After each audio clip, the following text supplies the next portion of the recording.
எல்லோருக்கும் வணக்கம். Welcome back voice of galaxy. இன்றைய கதையை பார்க்கறதுக்கு முன்னாடி நம்ம சேனலை பார்க்குறவங்களாம் சப்ஸ்கிரைப் பண்ணுங்கள். அப்படியே பெல் ஐக்கானையும் கிளிக் பண்ணி நம்ம சேனலுக்கு சப்போர்ட் பண்ணுங்கள். வாங்க இன்றைய கதைக்கு போகலாம். படபட என யாரோ கதவை தட்டும் ஓசை கேட்டு ரவி கதவை திறந்து பார்த்தான். அங்கு யாருமே இல்லை. இதயம் திக் திக் என படபடக்க தொடங்கியது. திடீரென கரண்ட் கட்டானது. மூச்சே நின்றுவிடும் போல இருந்தது ரவிக்கு. ஊ என தூரத்தில் எங்கேயோ நாய்கள் ஊளையிட்டது. தட்டு தடுமாறி வீட்டில் இருந்த மெழுகுவர்த்தியை ஏற்றினான். ஒரு நொடி ஏதோ ஒரு கரிய தீஞ்ச உருவம் ஒன்று அவன் கண் முன் வந்தது போலிருந்தது. ரவிக்கு இதயமே நின்றுவிடும் போல இருந்தது. மீண்டும் கதவை தட்டும் ஓசை கேட்டது. வயிற்றுக்குள் ஏதோ பிளற செய்தது. கதவை திறந்து வெளியில் சுற்றியிருந்த தோட்டத்தை டார்ச் லைட் அடித்து பார்த்தான். ஒன்றும் தெரியவில்லை. அங்கு இருந்த சறுக்குகள், காலில் மிதுப்படும் ஓசைகள் சரசரவென கேட்டது. அந்த உருவம் அந்த இருளிலும் ஒரு நொடியில் தோன்றி மறைந்தது அவன் கண் முன்னே. அவன் இதயம் வேகமாக துடிக்க ஆரம்பித்தது. கை கால்கள் நடுங்க தொடங்கியது. முகமெல்லாம் வியர்த்து கொட்டியது. தொண்டை வறண்டது. திடீரென அவன் கழுத்தை யாரோ இறுக்கி பிடித்தது போல் இருந்தது. அவன் கழுத்து பகுதியில் சில்லென ஏதோ வழிந்தது. அது சூடான இரத்தம். அந்த கைகளை எடுப்பதற்காக தொட்டவுடன் ரவியின் கையில் இரத்தம் பிசுபிசுப்பாக ஒட்டியது. இரத்தமும் தீயில் கருகி போன தோலும் கரியுமா அவன் கையில் பட நெஞ்சே வெடித்துவிடும் போல இருந்தது. அவனையும் அறியாமல் என கத்த அந்த உருவம் மறைந்தது. அலறிக்கொண்டு வேகமாக உள்ளே வந்து கதவை தாளிட்டான். தொண்டை வரல, மயக்கமே வந்துடும் போலிருந்தது. தண்ணீர் குடிக்க டம்ளர் எடுக்கும்போது கண்ணாடியில் அதே உருவம் மீண்டும் அவன் கண்களுக்கு தென்பட்டது. கையில் இருந்த டம்ளரை தண்ணீரோடு கீழே சிதற விழுவிட்டான். என கத்தி என்ற பயங்கரமான அலறல் சத்தம் அந்த இருட்டிலும் மணி 12:30 தாண்டியது வேளையில் ஊருக்கு ஒதுக்குப்புறமாக இருந்த அந்த வீட்டிலிருந்து காற்றோடு கலந்து வந்த குரலாயிருந்தது. ஐயோ, காப்பாத்துங்க, என்னை யாராவது காப்பாத்துங்க என்ற ரவியின் குரல் வீடு முழுக்க எதிரொலித்தது. அந்த நள்ளிரவில் நடுங்க வைத்த குரல் யாருக்கும் கேட்கவில்லை. கண்ணாடியின் முன் அந்த உருவம் ரவியின் கண்களுக்கு தெளிவாகவே தென்பட்டது. ஏற்றிய மெழுகுவர்த்தியும் டக்கென்று அணைந்து கீழே விழுந்து விட்டது. உடல் முழுவதும் கருகி தீயில் வெந்தும் வேகாமலும் கண்கள் தோண்டப்பட்டு அந்த இடத்தில் குழிகள் மட்டுமே காணப்பட்டது. வெந்த உடலிலிருந்து ஆங்காங்கே இரத்தம் கொப்பளித்து சொட்டத் தொடங்கியது. அந்த உருவத்தின் தலையின் முடிகள் எல்லாம் பொசுங்கி பாதி வெந்து உள்ளிருக்கும் மூளை சிதந்தும் இரத்தம் முழுக ரவியை பார்த்து, நான் யாருன்னு தெரியுதாடா? நான் பேசுறது கேக்குதாடா? நீ இப்போ சாக போறடா. உன்னோட ஆயுசு இன்னோட முடிந்தது என வெறியோடு அவன் மீது பாய்ந்தது. வேண்டாம், விட்டுவிடு, தெரியாம பண்ணிட்டேன். அவங்களோட பேச்சை கேட்டு தப்பு பண்ணிட்டேன். மன்னிச்சிடு என கெஞ்சினான். ரவியின் பேச்சு அதன் காதுகளில் விழவே இல்லை. அந்த அலறம் சத்தல் அதிகரிக்க தொடங்கியது. வீட்டில் யாருமே இல்லாத வேளை வெளியில் யாருக்கும் ரவியின் அலறல் கேட்கவில்லை. அந்த உருவம் அவனை கீழே தள்ளியது. அவன் மார்பின் மேல் அமர்ந்து அவன் வாயை பிளக்க வைத்து அந்த பாட்டிலில் உள்ள திரவத்தை அவன் கதற கதற ஊற்றியது. அதன்பின் அந்த உருவம் அடுத்த நொடியே அந்த இடத்தை விட்டு மறைந்தது. கை கால்கள் வெட்டி வெட்டி இழுக்க இதயம் தாறுமாறாக துடித்தது. தவணை முறையில் மூச்சு காற்று கொஞ்சம் கொஞ்சமாக குறைந்து கொண்டே வரத் தொடங்கியது. அவன் கைகள் இரண்டும் தரையில் ஏதாவது கிடைக்குமா என்று தட்டு தடுமாறி தேட கீழே விழுந்து அணிந்த மெழுகுவர்த்தி அவன் கையில் சிக்கியது. அதை எடுத்து SHP=A முழுவதும் எழுதுவதற்குள் கண்கள் மேலே சொரியும். நாடி துடிப்பு சிறுக சிறுக குறைந்து கொண்டே வந்தது. மெல்ல மெல்ல ரவியின் இதய துடிப்பு அடங்கியது. ஒரு நாள் காலை 6 மணி ஆகியும் ரவி வெளியே வரவில்லை. பால்காரர் நீண்ட நேரம் கதவை தட்டியும் கதவு திறக்கப்படாததால் சந்தேகம் வந்தது. அக்கம் பக்கத்தினரிடம் பால்காரர் சென்று கூற, எதற்கும் போலீஸுக்கு கால் பண்ணிடலாம் என பேசி ஸ்டேஷனுக்கு கால் பண்ணி விஷயத்தை கூறினார்கள். அதற்குள் விஷயம் தெரிந்து கூட்டம் கூட ஆரம்பித்தது. போலீஸ் ஜீப் வந்தது. கதவை தட்டி பார்த்தார்கள். கான்ஸ்டபிளை கூப்பிட்டு கதவை உடைக்கும்படி கூறினார் இன்ஸ்பெக்டர் அசோக். அவர்கள் தோட்டத்தில் ஏதாவது கதவை உடைக்க கிடைக்குமா என தேடினார். ஒரு கோடாரி தோட்டத்தில் இருந்தது. அதை எடுத்துட்டு வந்து கதவை உடைத்தார்கள். அங்கே இருந்தவர்கள் ஆவலோடு வீட்டிற்குள் எட்டி பார்க்க இன்ஸ்பெக்டர் அசோக் உள்ளே நுழைந்தார். கான்ஸ்டபிள்களும் உடன் சென்றார்கள். முதலில் சமையல் கட்டு, பெட்ரூம் என ஒவ்வொரு அறையாக தேடினார்கள். எந்த பொருளும் களையவில்லை. எதுவும் திருட்டும் போகவில்லை. வீட்டிற்குள் எந்த சத்தமும் இல்லாமல் அமைதியாக இருந்தது. வீட்டில் ஒவ்வொரு அறையாக தேடினர். வீட்டின் ஒரு அறையில் ரவியின் உடல் கிடந்ததை பார்த்தனர். அருகில் சென்று உயிர் இருக்கிறதா என்று பார்க்க ரவி இறந்த சில மணி நேரங்களே இருக்கலாம் என நினைத்தனர். ரவியின் உடலில் ஒரு சின்ன கீறல் கூட இல்லை. வாய் பிளந்து கண்கள் மேலே சொருகி உடல் விறைத்த நிலையில் காணப்பட்டார். உடனே ஆம்புலன்ஸுக்கு கால் பண்ணி வர வைத்தனர். எதுவா இருந்தாலும் பார்த்துக்கலாம் என. ரவியின் குடும்பத்திற்கு முதலில் தகவல் கொடுக்க வேண்டும் என அக்கம் பக்கத்தில் இருந்தவர்களை விசாரித்து ரவியின் மனைவிக்கு தகவல் அளிக்கப்பட்டது. தற்கொலையா இருக்குமா இல்ல ஹார்ட் அட்டாக்கா இருக்குமோ என்னவென்று தெரியவில்லையே என யோசித்தனர். சரி, விசாரணையில் பார்த்துக்கொள்ளலாம் என சொல்லிக் கொண்டிருக்கும் போதே ஆம்புலன்ஸ் வந்தது. விசாரணை முடியும் வரை யாரும் வீட்டிற்குள் எந்த பொருளையும் தொட வேண்டாம் என இன்ஸ்பெக்டர் அசோக் கூறினார். பெரிதாக சந்தேகம் ஒன்றும் வரவில்லை. அரசுவ மருத்துவமனைக்கு ரவியின் உடல் எடுத்துச் செல்லப்பட்டது. சிறிது நேரத்தில் ரவியின் மனைவி தாய் தந்தையரோடு அங்கு வந்து சேர்ந்தனர். ரவியின் மனைவி கண்ணீர் பெருகியது. தாங்க முடியாத துக்கம், வேதனையின் வெளிப்பாடு வார்த்தை தடுமாறியது. அந்த நிலையிலும் தன் கடமையை செய்ய வேண்டும் என எண்ணி அவரை விசாரிக்க வேண்டும் என்று சில வார்த்தைகளை பேசினார் அசோக். உங்களுக்கும் அவருக்கும் குடும்பத்தில் சண்டை, கடன் பிரச்சனை என எதுவும் நடந்ததா என விசாரிக்க தொடங்கினார். ஐயோ, திருமணம் முடிந்தே 4 மாதங்கள் தான் சார் ஆகுது. சந்தோஷமாக தான் வாழ்ந்தோம். எங்களுக்குள் எந்த பிரச்சனையும் இதுவரைக்கும் வந்ததே இல்லை என்று கூறி அழுதாள். ஒருவேளை ஹார்ட் அட்டாக் இதுக்கு முன்னாடி எதுவும் வந்திருக்கா என கேட்டார். இதுவரைக்கும் அப்படி அவருக்கு வந்தது இல்லைங்க. காய்ச்சல், தலைவனின்னு கூட படுக்க மாட்டார் என கதறி அழுதாள். ரவியின் மனைவி சசிகலாவை பார்த்து எதுவா இருந்தாலும் போஸ்ட்மார்ட்டம் ரிப்போர்ட் வரட்டும், பொறுமையா இருங்க, பார்க்கலாம்னு சொன்னார். இது ஒரு சாதாரண மரணமா இருக்கும் என நினைத்தார். கான்ஸ்டபிள்கிட்டையும் ரிப்போர்ட் வரும் வரை வெயிட் பண்ணுங்க என்று சொல்லிவிட்டு கிளம்பினார். ரவியின் உடல் உடற்கூறு சோதனைக்கு அனுப்பப்பட்டது. சசிகலாவின் தாயும் தந்தையும் அவளுக்கு ஆறுதலாக அருகில் இருந்தனர். திருமணம் முடிந்து 4 மாதங்களே ஆனதால் அவளால் இந்த பேரிடியை தாங்க முடியவில்லை.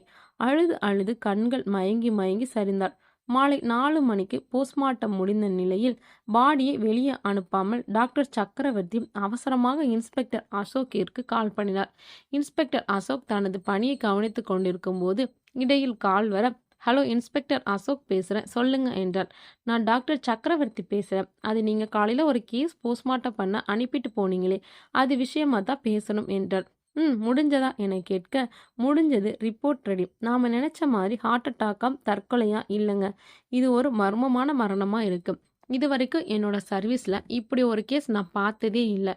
ரொம்ப வித்தியாசமா இருக்கு. ரிப்போர்ட் பார்த்தா எனக்கே அதிர்ச்சியா இருக்கு என்று கூறினார். அதனால் பாடி அவங்க வீட்டில் இன்னும் கொடுக்கல. இதை கேட்ட இன்ஸ்பெக்டர் அசோக் ஆச்சரியத்துடன் புருவத்தை சுருக்கி ரிப்போர்ட்ல என்ன இருக்கு என கேட்க, முதல் கழுத்து பகுதியில் இருந்த அந்த உறைந்த ரத்தம் ஒரு எரிக்கப்பட்ட இறந்த உடலில் இருந்ததற்கான அடையாளம் காணப்படுகிறது. அப்படியே எரித்து கொல்லப்பட்டிருந்தால் எரிந்து இறந்த ஒருவரால் எப்படி இதுவரை கொல்ல முடியும்? குரல் வழியே நெரிக்கப்படவில்லை. கழுத்தில் கை வைத்து லேசாக அழுத்தப்பட்டு இருக்கு, அவ்வளவுதான் என்றார். கழுத்தில் இருந்த அந்த தீஞ்சு போன ரத்தம் அதைவிட மிகப்பெரிய மர்மமாக உள்ளது என்றார். மருத்துவத்துறையில் இதுவரை இப்படி ஒரு சம்பவம் நடந்ததே இல்லை. இது வித்தியாசமான கேஸா இருக்கு என்றார். அவர் கூறிக்கொண்டே போக இன்ஸ்பெக்டர் ஏதோ விபரீதம் நடந்திருக்கிறது என்பதை உணர்ந்தார். நான் ஏதோ தற்கொலையா இருக்கும் என்று நினைத்தேன். இது வித்தியாசமான ஒரு கேஸா இருக்கும் போல என மனதுக்குள் எண்ணத் தொடங்கினார். அடுத்தடுத்து வரப்போகும் மிகப்பெரிய விபரீத்தை அப்போது உணரவில்லை. வேறு என்னென்ன மாற்றம் இருக்கிறது என்று கேட்டார் டாக்டர் சக்கரவர்த்தியிடம். இறந்தவரின் உடலில் சின்ன கீறல், காயம் என எந்த தடையும் இல்லை. கழுத்தில் உள்ள அந்த தீந்த ரத்தம் மட்டும்தான் எவிடன்ஸ். ஆனால் இறந்தவரது உடலில் வழக்கத்துக்கு மாறாக அவருடைய மண்ணீரல் சாதாரண மனிதனை விட 3 மடங்கு பெரிதாக உள்ளது. கல்லீரல், மண்ணீரல் இரண்டுமே சுருங்கி உள்ளது. இது எப்படி சாத்தியம் என்றுதான் எங்கள் குழுவினரோட ஆலோசிக்கிறோம். இதுவரையில் இப்படி ஒரு கேஸ் வந்ததே இல்லை. இதுதான் முதல் முறை. எங்களை யோசிக்க வைத்து விட்டது என்றனர். மேலும் அசோக்கிற்கு சந்தேகம் அதிகரிக்க தொடங்கியது. ஏதோ ஒரு விபரீதம் நடந்துள்ளது என்பதை யோசிக்க ஆரம்பித்தார். அவருக்கு ஏதாவது பாய்சன் கொடுத்திருக்கலாமா, அதனால் இப்படி வருமா என்று கேட்டார். இத்தனை வருட சர்வீஸ்ல பாய்சனை குடிச்சாலும் இந்த மாதிரியான ஒரு அறிகுறி இதுவரை பார்த்ததே இல்லை. இதில் ஏதோ ஒரு மர்மம் உள்ளது என்றார். நாங்களும் எங்கள் குழுவோடு ஆலோசிக்கிறோம். நீங்கள் நேரில் வாருங்கள், பேசிக்கொள்ளலாம் என்று கூறி கால் கட் பண்ணினார் டாக்டர். இன்ஸ்பெக்டர் அசோக் சற்று சிந்திக்க உடனே 2 கான்ஸ்டபிள்களையும் சம்பவம் நடந்த அந்த வீட்டிற்கு போகணும் வாங்க என கூறிவிட்டு சென்றார். உடனே மோப்பநாயி டைகரையும் அழைத்து கொண்டு சென்றனர். அங்கு ஏதாவது கிடைக்குமா என தேடினார். என்ன தேடினாலும் ஒரு சின்ன தடயம் கூட கிடைக்கவில்லை. ஆனால் டைகர் மட்டும் அந்த மெழுகுவர்த்தியில் எழுதியிருந்த இடத்தை முகர்ந்து பார்த்து கொண்டே நின்றது. அந்த இடத்தை சுற்றி சுற்றி வந்தது. அதை பார்த்த இன்ஸ்பெக்டர் அசோக்கிற்கு சந்தேகம் வர அந்த இடத்தை உற்று கவனித்தார். அவர் கண்களுக்கு ஒன்றுமே புலப்படவில்லை. ஆனால் டைகர் அந்த இடத்தையே சுற்றி சுற்றி வந்தது. அவருக்கு ஏதோ தவறாக தெரிந்தது. டார்ச் லைட் எடுத்து கூர்ந்து நன்றாக கவனித்தார். அருகில் மெழுகுவர்த்தி ஒன்று கிடந்தது. தரையில் அந்த இடத்தில் மெழுகுவர்த்திகள் எதுவும் எழுதப்பட்ட எழுத்துக்கள் தெரிந்தது. அதை நன்றாக யூகிக்க முடியவில்லை. அந்த இடத்தில் ஏதோ எழுத்துக்கள் தெரிய அதை சரியாக யூகிக்க முடியாமல் போக என்ன செய்வது என்று ஒரு நிமிடம் சிந்தித்தார். சாண்டல் பவுடர் அருகில் ட்ரெஸ்ஸிங் டேபிள் முன் இருப்பதை பார்த்து கான்ஸ்டபிளும் அதை எடுத்து வருமாறு கூறினார். அந்த எழுத்துக்களின் மீது அந்த பவுடரை தூவிவிட்டு கைகளாக மெதுவாக தடவி பார்த்தார். SHP=A என்ற எழுத்துக்கள் தெளிவாக காணப்பட்டது. ரவி சாகும் தருவாயில் ஏதோ சொல்ல முயற்சியிருக்கிறார். முழுவதும் எழுவதற்குள் உயிர் பிரிந்திருக்கலாம். ஏதோ விபரீதமான ஒன்று இங்கு நடந்திருக்கிறது என சிந்திக்க தொடங்கினார். இந்த எழுத்துக்களுக்கு என்ன அர்த்தம்? இது இயற்கை மரணம் இல்லை என தெளிவாக தெரிகிறது. தற்கொலையும் இல்லை, நிச்சயமா கொலைதான். எதற்காக நடந்தது என கண்டுபிடிக்க வேண்டும். இந்த எழுத்துக்களுக்கு அர்த்தம் என்னவாக இருக்கும்? ஒருவேளை கொலைகாரனின் பெயரை எழுத நினைத்திருக்கலாமோ? எந்த தடையும் இல்லை. இதை வைத்துக்கொண்டு எங்கிருந்து இந்த கேஸை தொடங்குவது என்று ஒரே குழப்பமாக இருந்தது. இறந்தவனுக்கும் இந்த எழுத்துக்கும் என்ன சம்பந்தம்? இது அவனால் எழுதப்பட்டிருக்கிறது என்பதை ஊர்ஜிதப்படுத்த முடிகிறது. நாம் நினைத்ததை விட கேஸ் விபரீதமா போகும் போலிருக்கிறது என எண்ணத் தொடங்கினார். 2 கான்ஸ்டபிளை வீட்டில் காவலாக இருக்கச் சொல்லிவிட்டு ஜீப்பை எடுத்துக்கொண்டு ஸ்டேஷனுக்கு மீண்டும் கிளம்பினார். இரவு செய்ய வேண்டிய வேலைகளில் சில பொறுப்புகளை மற்றவர்களுக்கு சொல்லிக் கொண்டிருக்கும் போது ஒரு ஃபோன் கால் வந்தது. இன்ஸ்பெக்டர் அசோக் தான் பேசுறேன், சொல்லுங்க என கேட்டார். எதிர்முனையில் இருந்தவர் கூறிய விஷயங்களை கேட்டு அதிர்ச்சியில் உறைந்தார். அப்போது இரவு மணி 11 தாண்டியிருந்தது. மீண்டும் ஒரு கொலையா? அதே வாசகமா? SHP என அந்த பிணத்தின் அருகில் இரத்தத்தால் எழுதியிருந்ததாக ஃபோன் கால் வந்தது. இன்ஸ்பெக்டர் அசோக்கின் உடல் வியர்த்தது. நான் நினைச்சதை விட இந்த கேஸ் பயங்கரமா இருக்கும் போல தோணுது. இப்படி ஒரு அதிர்ச்சியா நான் எதிர்பார்க்கல என மனதில் நினைத்து கொண்டே, சரி நீங்க சொன்ன இடத்துக்கு அடுத்த 10 நிமிஷத்துல வந்துடுறேன் என சொல்லி போனை வைத்துவிட்டு உடனே பரபரப்பாக இயங்க துவங்கினார்.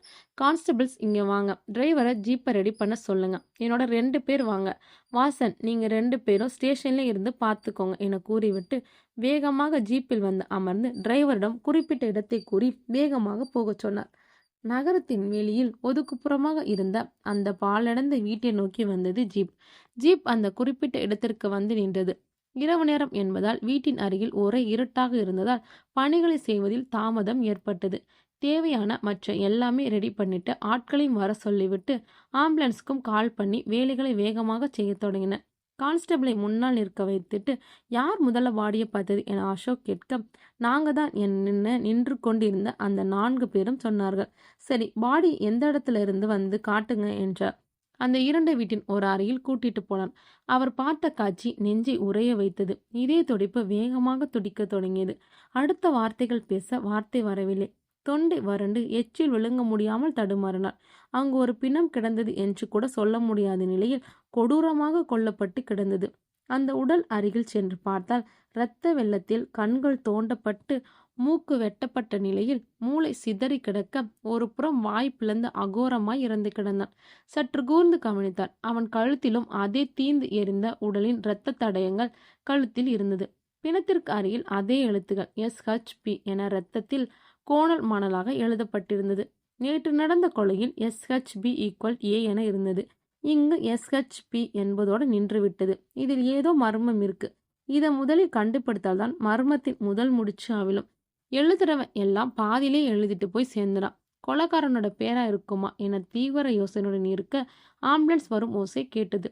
வந்து அனைத்து ஃபார்மாலிட்டிஸும் முடிச்சு பாடி வண்டியில ஏற்றப்பட்டு அரசோ மருத்துவமனைக்கு கிளம்பியது. இந்த இடத்தை சுற்றிலும் ஏதாவது தடயங்கள் கிடைக்குமா என தேடி பார்த்தார். ஒரு செல்போன் கிடைக்க அதில் ஏதாவது இருக்குமா என நினைத்து கர்ச்சீஃபை போட்டு மூடி அந்த செல்போனை எடுத்து பார்த்தால் சுவிட்ச் ஆஃபில் இருந்தது. அடைச்சி, ஏன் தான் இத்தனை சோதனைகளோ, வேற ஏதாவது கிடைக்குமா என பார்த்தார். அந்த செல்போனை ஒரு புறம் பத்திரப்படுத்தி வைத்தார். இரத்தத்தால் எழுதப்பட்ட அந்த எழுத்துக்களை சில போட்டோக்கள் எடுத்துக்கொண்டார். எதற்கும் இருக்கட்டும் என்று. தலையில் மூளை வெளியே வரும்படி பலமாக தாக்கப்பட்டிருக்கிறார். கண்கள் 2ம் தோண்டப்பட்டுள்ளது. அப்படியென்றால் இதற்கு பயன்படுத்தப்பட்ட ஆயுதங்கள் இங்குதான் எங்காவது கிடைக்க வேண்டும் என தேடி பார்த்தார். ஒன்றும் கிடைக்கவில்லை. என்னடா இது, அங்க ஒருத்தன் எப்படி செத்தானே தெரியாம செத்து கிடக்கிறான். இங்க ஒருத்தன் அணு அணுவா சித்திரவதை பண்ணி கொல்லப்பட்டிருக்கான். இரண்டுக்குமே உள்ள ஒரே வித்தியாசம் அந்த எழுத்துக்கள் தான். அப்போ இவனுக்கும் அவனுக்கும் ஏதோ தொடர்பு இருக்கு. அது என்னன்னு முதல்ல கண்டுபிடிக்கணும் என அடுக்கடுக்காக யோசனைகளோடு அந்த இடத்தை விட்டு வெளியே வந்தார் அசோக். உங்களுக்கு இந்த நேரத்துல இங்க என்னடா வேலை?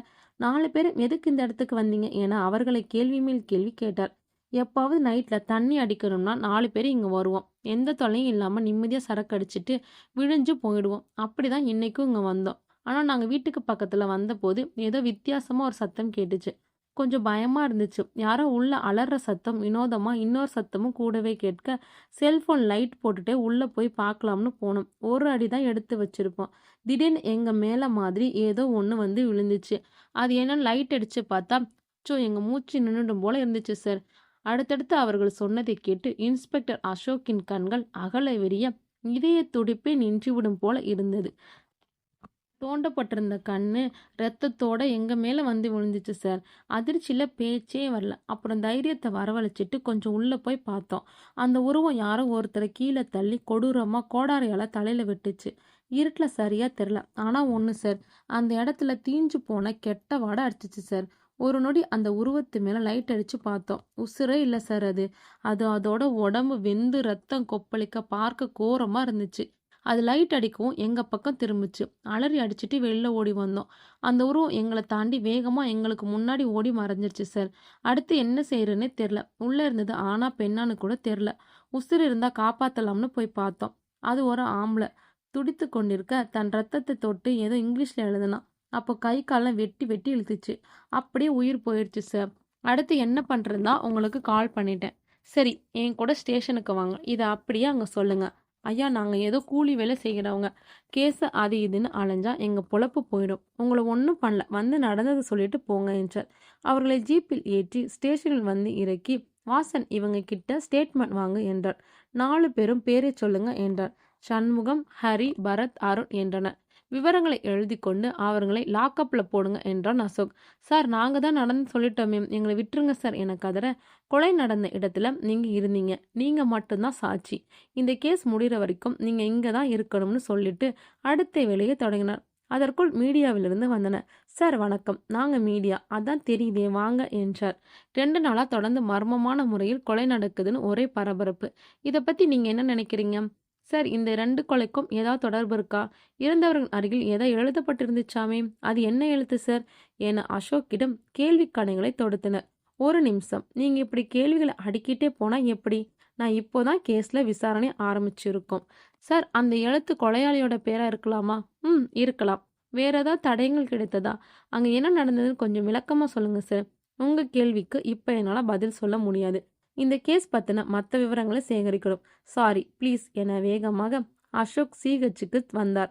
அங்கு அழுது கொண்டிருந்த ரவியின் மனைவி சசிகலாவை பார்த்து, நான் கேட்கும் கேள்விகளுக்கு சரியான பதிலை சொல்லுங்கம்மா. எனக்கு தெரிஞ்சதை சொல்றேன், கேளுங்க. உங்க கணவருக்கு எத்தனை நண்பர்கள், நெருங்கிய நண்பர்கள்? இவங்களுக்கு 4 நண்பர்கள் இருந்தாங்க. அவங்க பேர் விவரங்களை சொல்ல முடியுமா?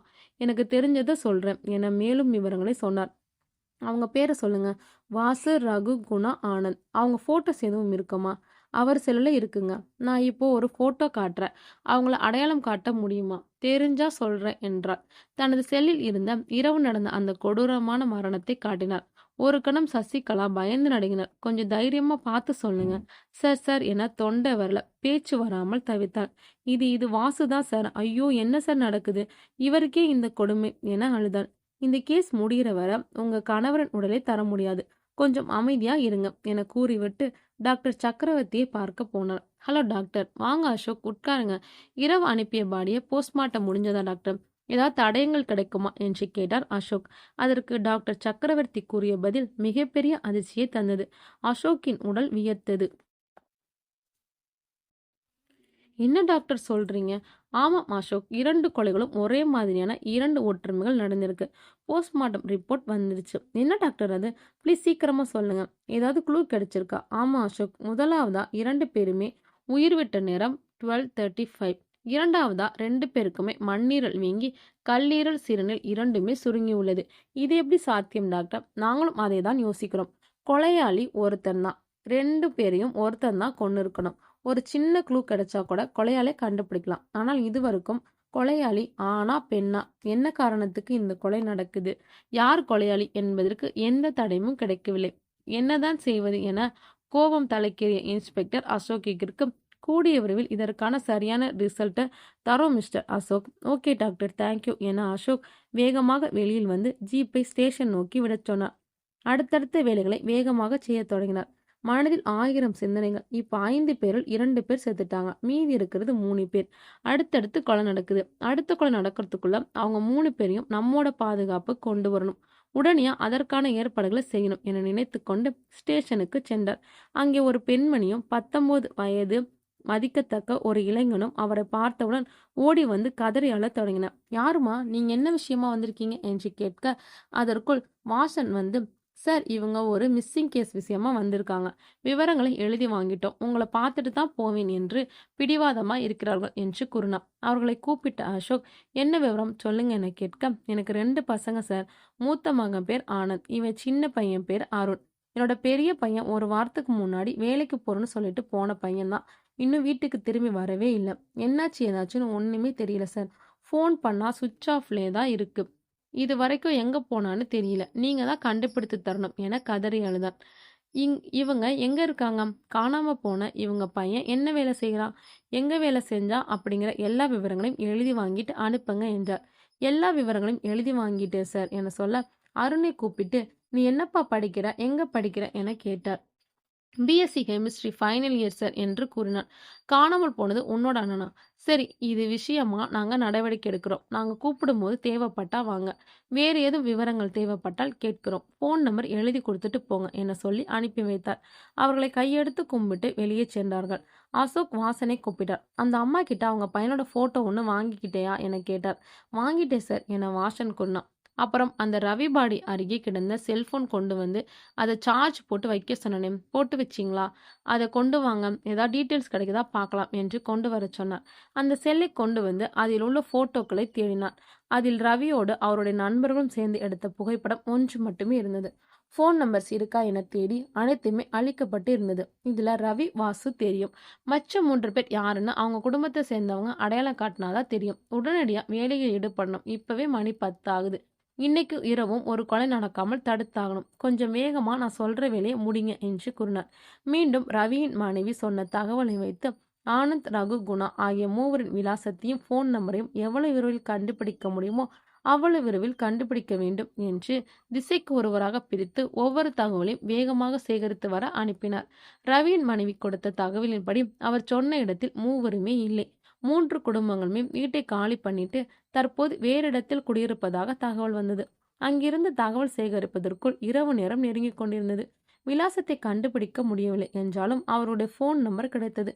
இதற்குள் இரவு 10:30 மணியை தாண்டியது.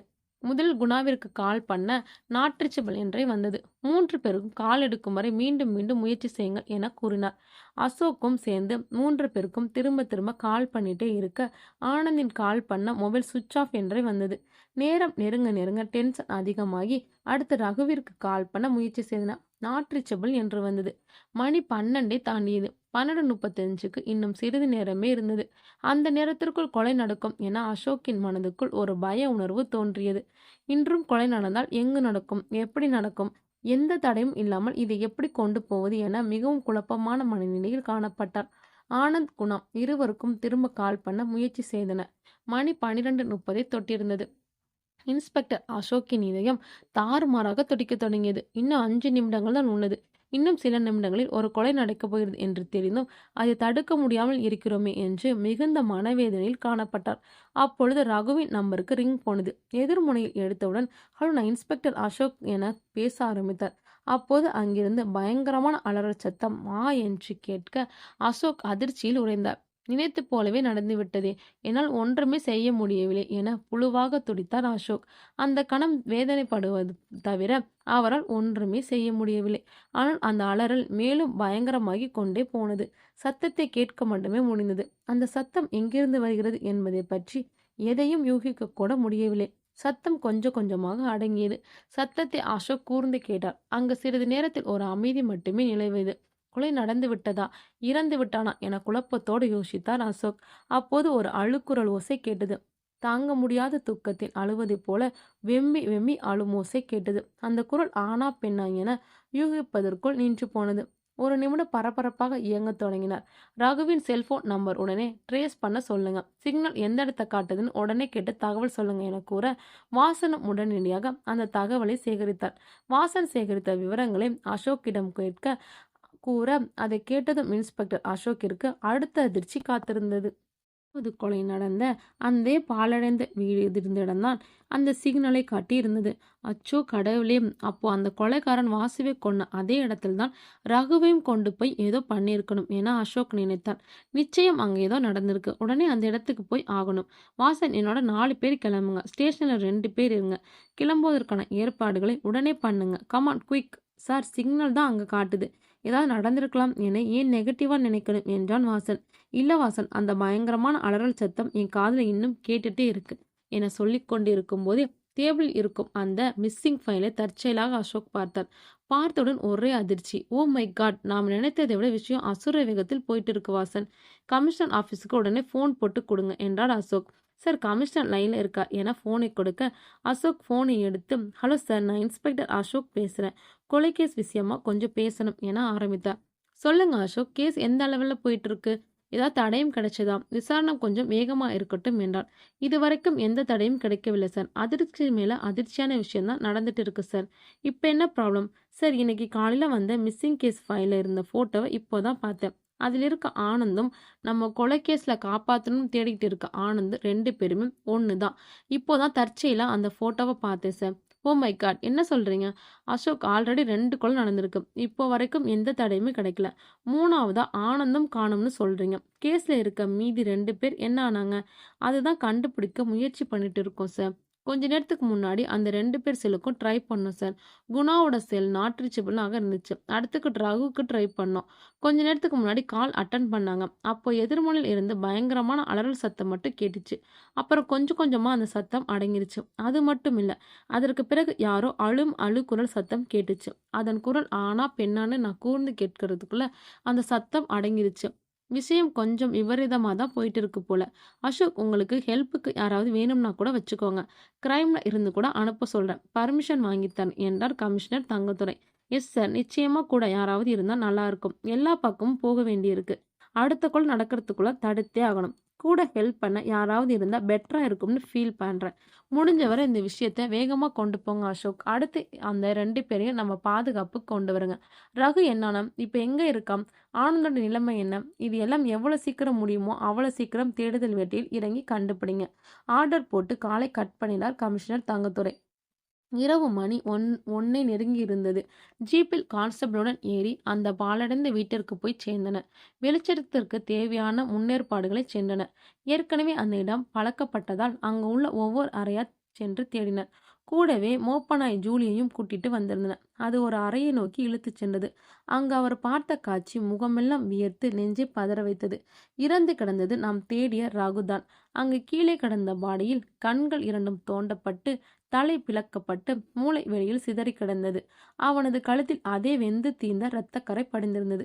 அவன் அருகில் ரத்தம் ஓடி கிடந்தது. ஏதாவது தடயம் கிடைக்குமா என கண்களை சுழல விட்டார் இன்ஸ்பெக்டர் அசோக்.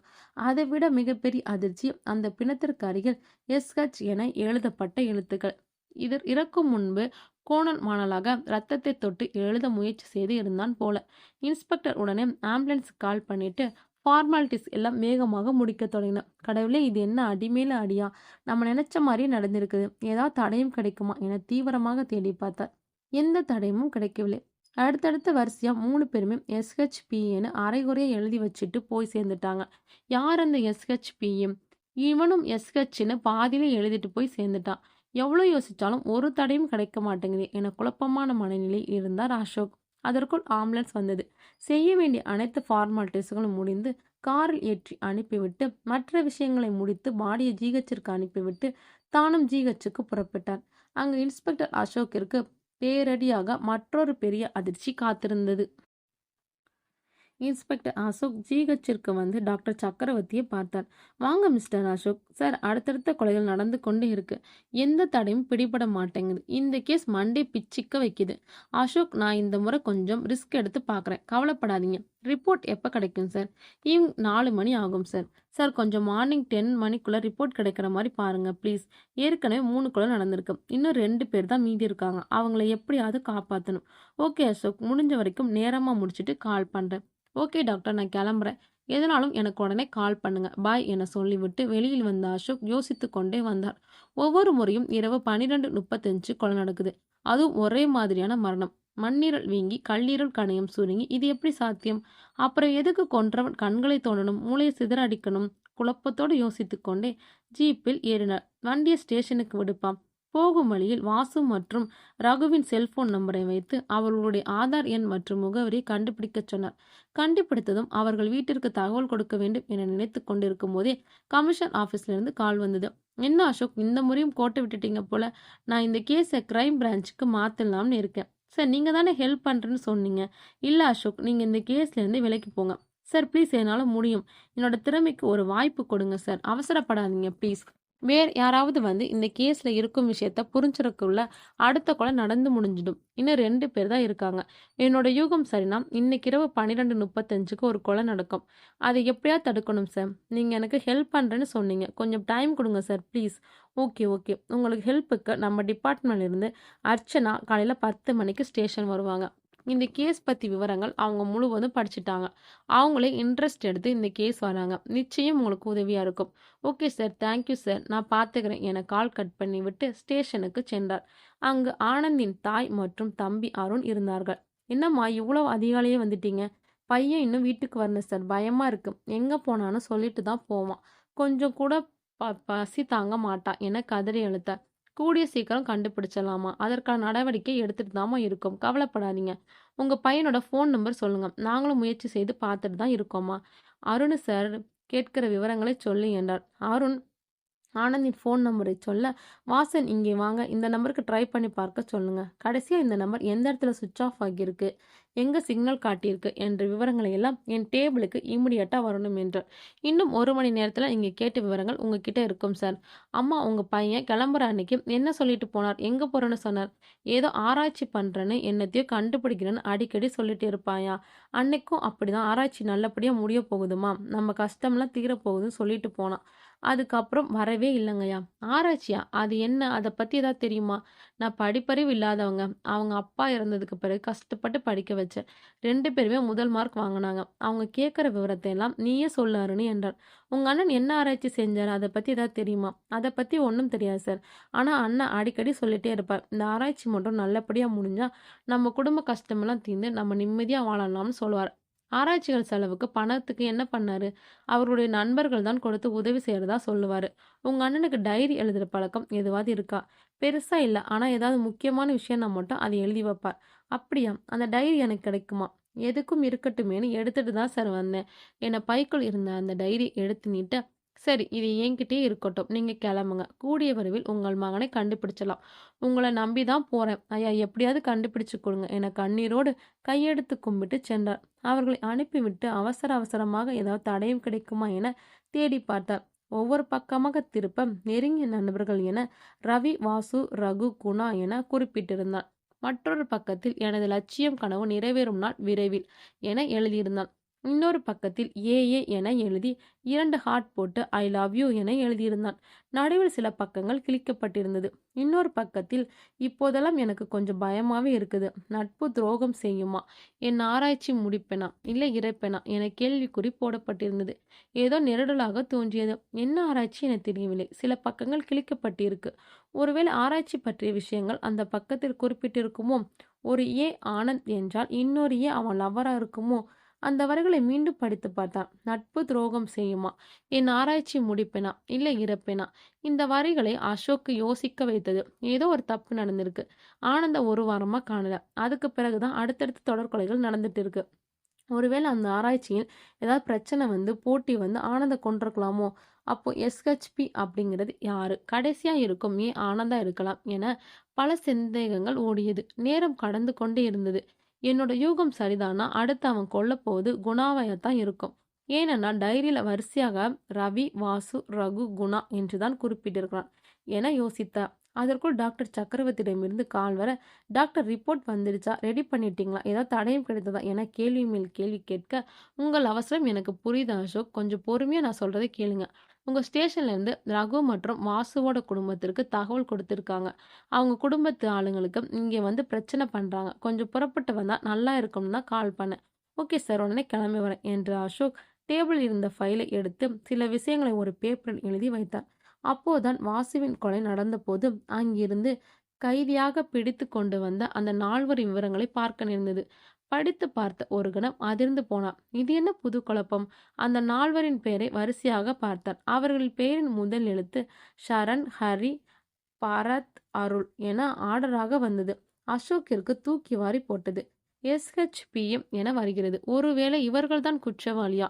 நேற்றிரவு நடந்த கொலையின் போது ஸ்டேஷன்ல தானே இருந்தாங்க. கடவுளே, நேரம் வேற போகுது. இன்னைக்கிரவு 12:35 கொலை நடக்காம பார்த்துக்கணும். எப்படியாவது தடுக்கணுமே. என்னதான் பண்றது என யோசித்துக் கொண்டிருக்கும் போதே டாக்டர் சக்கரவர்த்தியிடமிருந்து மீண்டும் கால் வந்தது. அசோக், உடனே கிளம்பி வாங்க, ரிப்போர்ட் ரெடி என அழைத்தார். ஓகே சார், உடனே வரேன் என்று ஜீப்பில் GH வந்து சேர்ந்தார். அவசர அவசரமாக டாக்டர் சக்கரவர்த்தி இருந்த அறைக்கு வந்தார் இன்ஸ்பெக்டர் அசோக். டாக்டர், ரிப்போர்ட் என்ன சொல்லுது, சீக்கிரம் சொல்லுங்க. ஏதாவது தடயங்கள் கிடைச்சதா? சில விஷயங்களை போன்ல பேச முடியாது என்றுதான் நேர்ல வர சொன்னேன். இந்த ரிப்போர்ட்டை பாருங்க.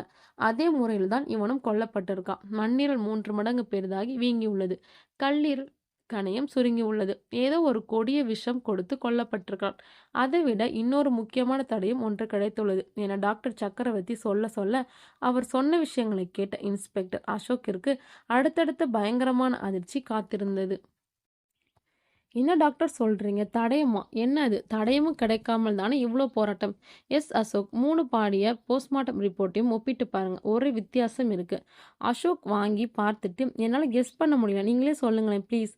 கழுத்துல தீஞ்சு வெந்து போன மாதிரி படிந்திருந்த ரத்தத்தை எடுத்து பரிசோதனை பண்ணி பார்த்தோம். அதில் ஒரு வித்தியாசத்தை கண்டுபிடிச்சோம். Super doctor. என்ன என்ன? முதல்ல ரவியோட பாடியிலிருந்து அந்த இரத்தக்கரை எடுத்து டெஸ்ட் பண்ணப்போ அது ரகு இறப்பதற்கு 2 நாட்களுக்கு முன்பாகவே அறகுறையாக எரிக்கப்பட்ட ஒரு ஆணின் பிணத்திலிருந்து எடுத்து பதப்படுத்தப்பட்ட உறைந்து போன ரத்தம். அசோக்கிற்கு அதிர்ச்சி அடைந்தார். டாக்டர், என்ன சொல்றீங்க? அதுக்குள்ள ஆச்சு இருந்தால் எப்படி? இன்னும் அதிர்ச்சி இருக்கு, மீதியை கேளுங்க. சொல்லுங்க டாக்டர். 2வது, வாசுவோட கழுத்தில் படிந்திருந்த ரத்தத்தையும் பரிசோதனைக்கு அனுப்பினேன். அது 3 நாளைக்கு முன்பாக எரித்து கொள்ளப்பட்ட ஒரு ஆணின் பாடியிலிருந்து எடுக்கப்பட்ட ரத்தமாக இருந்தது. ஓ மை காட்! 3வதாக இருந்த ரகுவின் கழுத்தில் படிந்திருந்த ரத்தத்தை எடுத்து பரிசோதித்து பார்த்தோம். அது 4 நாட்களுக்கு முன் அரைகுறையாக எரிக்கப்பட்ட ஆணின் பிணத்திலிருந்து எடுத்து பதப்படுத்தப்பட்ட ரத்தமாக தான் இருந்தது. டாக்டர், இப்ப என்ன சொல்றீங்க? ஒரே குழப்பமா இருக்கு.